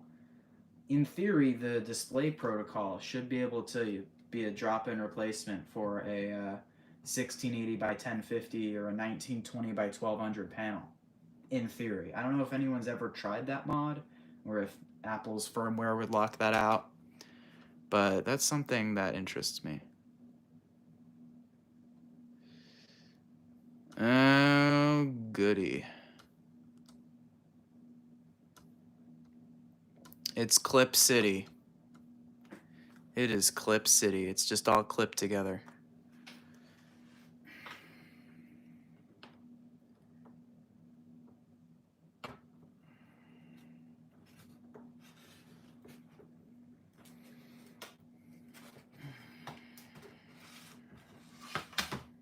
Well, this doesn't seem that bad, so.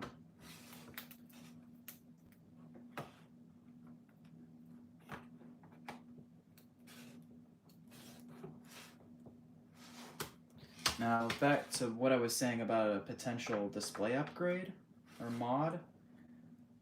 I don't have a spare screen, but I'm going to soon. I have some ThinkPad T60 parts on the way.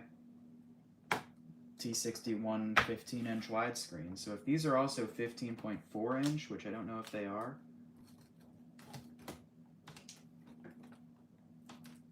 then I could potentially have a spare panel to use as an upgrade.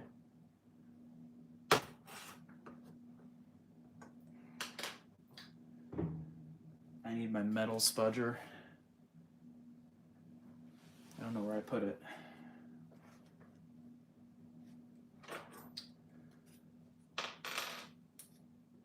Hello, Blowtorch Honor. This stream quickly... I should change the title. This stream went from... quickly devolved from thermal paste replacement to, oh crap, I have no backlight, and now I'm taking a screen apart. That's where we're at.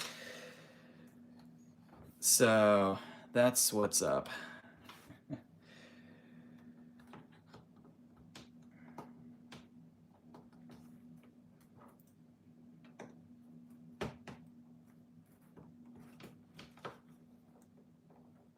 Yep, that is how it goes. So far we've narrowed it down to the screen and not the laptop, which makes no sense because the backlight was working 2 hours ago on that screen.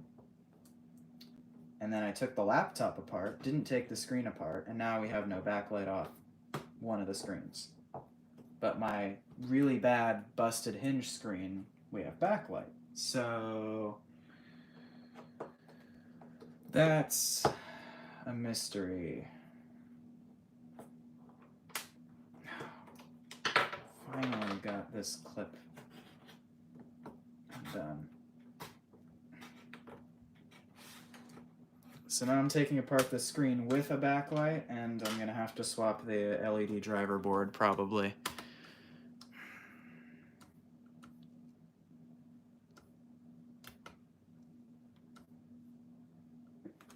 Okay, so the whole front lifts off the back.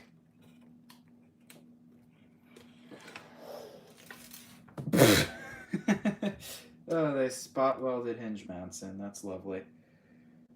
At least they didn't glue them. This is coming off as well. Well, that's the bad panel for a reason. Goodness. Okay. This LCD works. It has a bad pixel, but it works.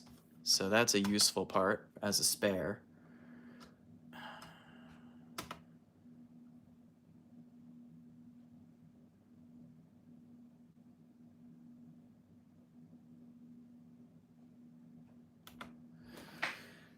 Okay, so LED board's probably up here. I'll double check with the guide though. No, it's near the bottom, I think. This is all made more difficult by the fact that this thing's stuck on.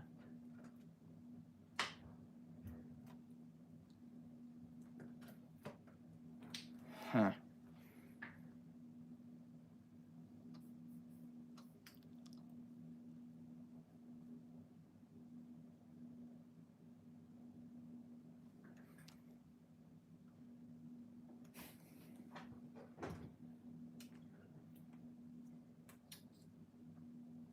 This is weird. I'm not sure how this is supposed to come apart.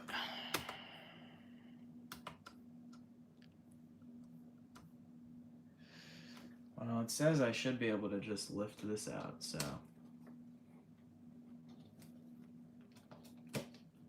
Yeah.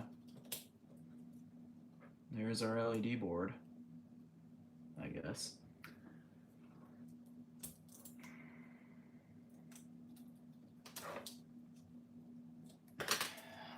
There it is. The rest of this is a useful spare, because this should in theory be a fairly standard panel. I'm not sure who made it. It's it's AUO. AUO Optronics or whoever. It's an okay screen. It's TN. It's not the highest resolution. Well, let's get the bad screen apart now, because screw it, we're going all the way.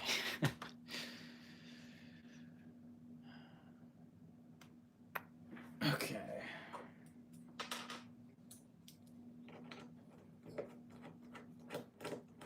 Oh no, all my viewers left me. Well, I don't care. That's fine.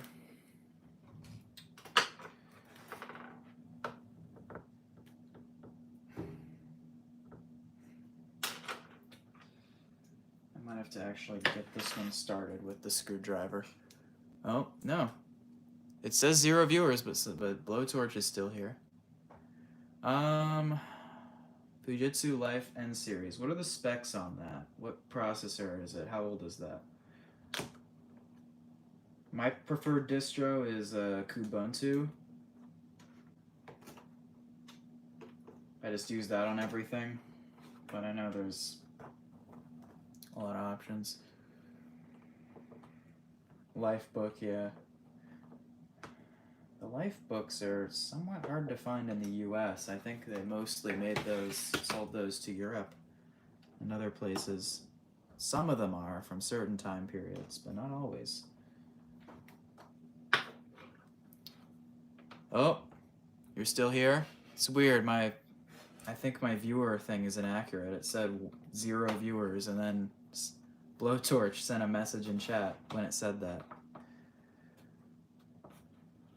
Yeah, the Fujitsu Siemens made, oh, dang it, the stupid rubber is disintegrating now. One of the bumper mounts, because I touched it and it fell apart, because that's what rubber does.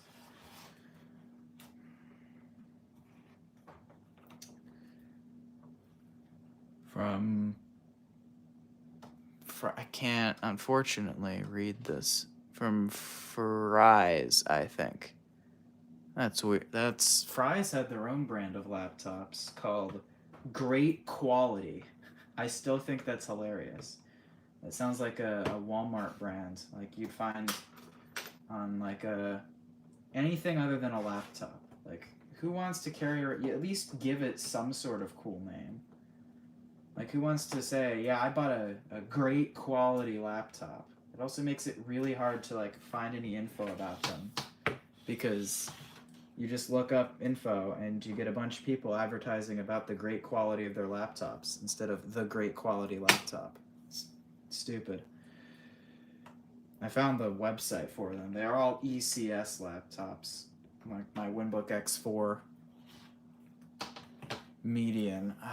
Median. I've heard of them. Are they an ODM? Do they actually manufacture stuff, or are they one of the OEMs who are selling someone else's? I've heard of Median.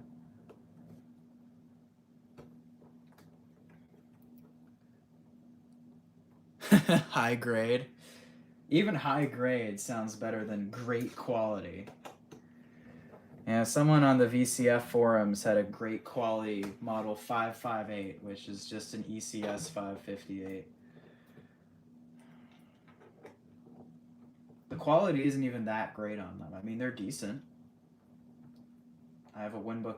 They sold the same one as that the Winbook X4 is based on, I'm pretty sure. Medium was OEM. Novatech also came as a Median. So they made laptops, I think is what you mean. This one's coming apart more difficultly than the other one. Difficultly? That is a word. Those are Power Spec. Yeah, Power Spec was a Micro Center brand. That was their desktops. Winbook is also a Micro Center brand. That was their laptop division. ECS made some of the Winbooks, so it wouldn't surprise me if they also made some of the Power Spec motherboards, because ECS is mainly a motherboard company. I think that's what they're best known for anyway.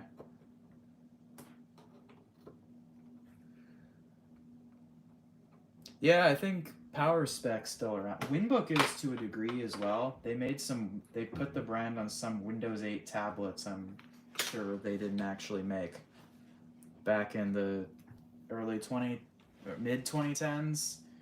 And then they rebadged some Chinese laptop in like 2018, and then I don't think they've had any products since. The Winbook of old was better. The Winbook of old released new models every year.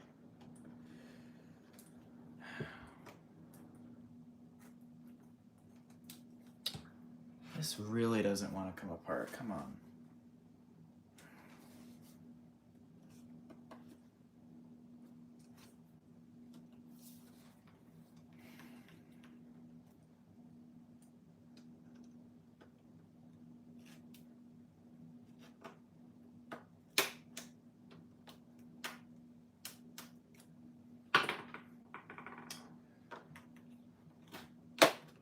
There we go.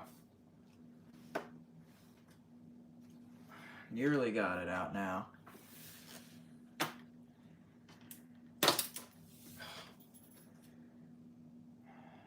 Uh-oh. We might have lost the hinge mount. Oh, what was that? Oh, no, we did.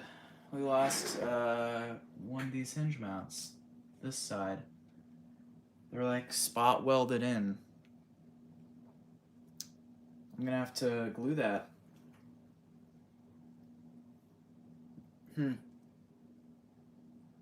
Well, this one's an LG panel.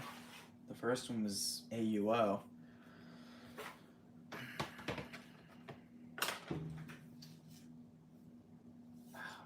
That is annoying. How come that hinge mount broke?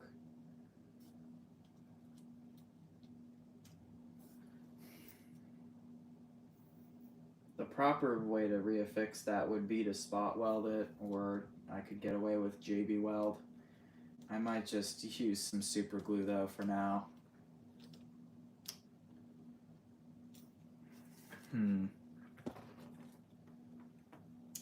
Yeah, I'll just...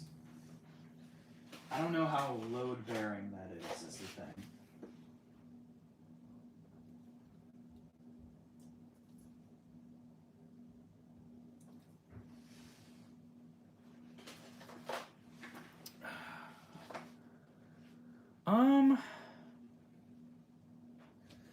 Some are known to be higher quality than others. At least I hear people talking all about that in the ThinkPad world. Like, oh, you want the LG display, or oh, you want the AUO, or oh, you want to avoid the Samsung, or whatever. I don't know how big of a difference there are between them, though.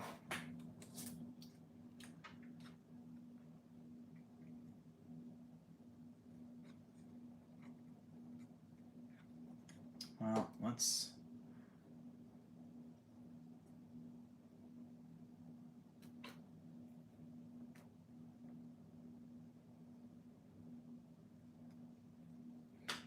hinge mounts back in there.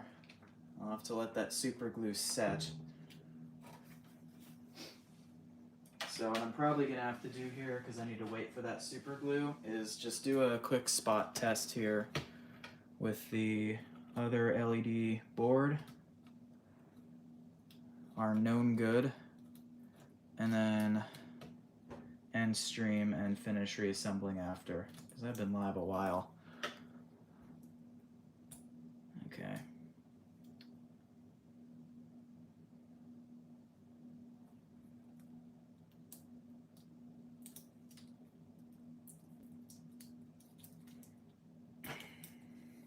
Okay, so this one is our suspected bad, and then here's our known good. So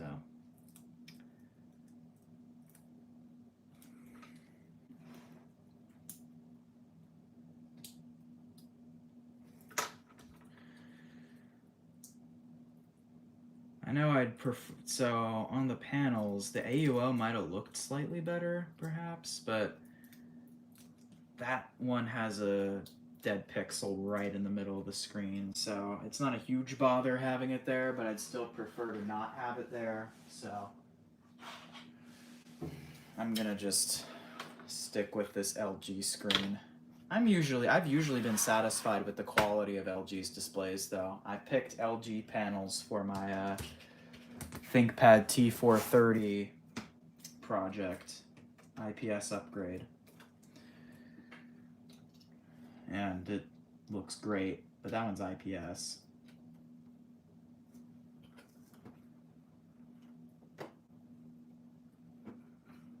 I'd say the screen manufacturer that has the best reputation in my head is probably Sharp, although I don't think they even make screens anymore. But the early Sharp panels are really good. The color active matrix ones in 90s laptops. They unfortunately also have bad capacitors most of the time, but they look a lot better than the alternatives. Although the NEC displays also look pretty good, but they're a bit more rare to find. All right, let's see here. Do we have working backlight again? Is it the LED driver board? No.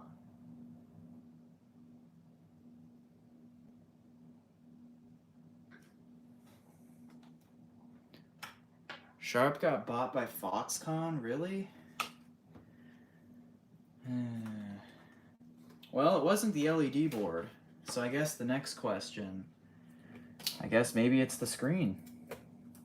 Or maybe the fuse is located elsewhere. So now I think the logical thing to try next would be to put our suspected bad driver board in the our known good assembly with the AUO screen and see if that yields a working backlight. And if it does, then I'll have to transfer all the guts from this AUO display assembly into my one with good hinges and then use that. Which would be a big pain, but might be what we have to do here. Although I also really want to try and see whether or not it's possible to do a resolution upgrade, or if it's firmware limited.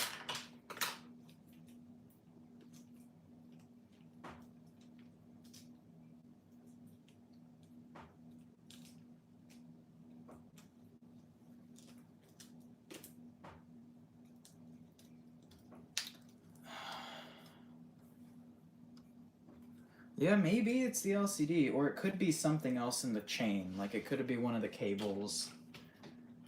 Because there's multiple things in this chain here.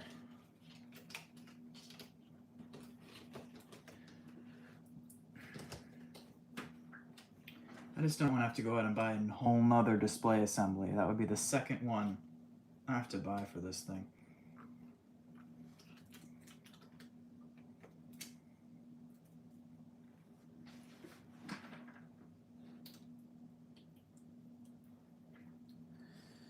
Hey, on the bright side, the thermals are great.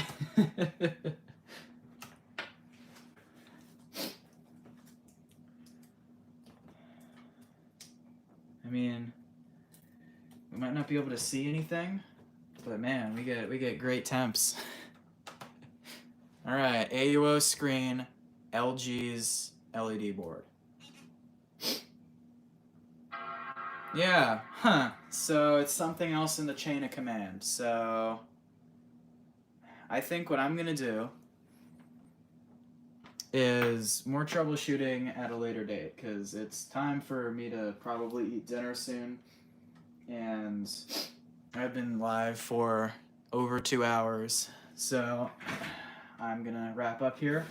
Thank you to everyone who joined up for the stream. I appreciate it. Made this a lot more interesting than if I was just messing with this stuff alone.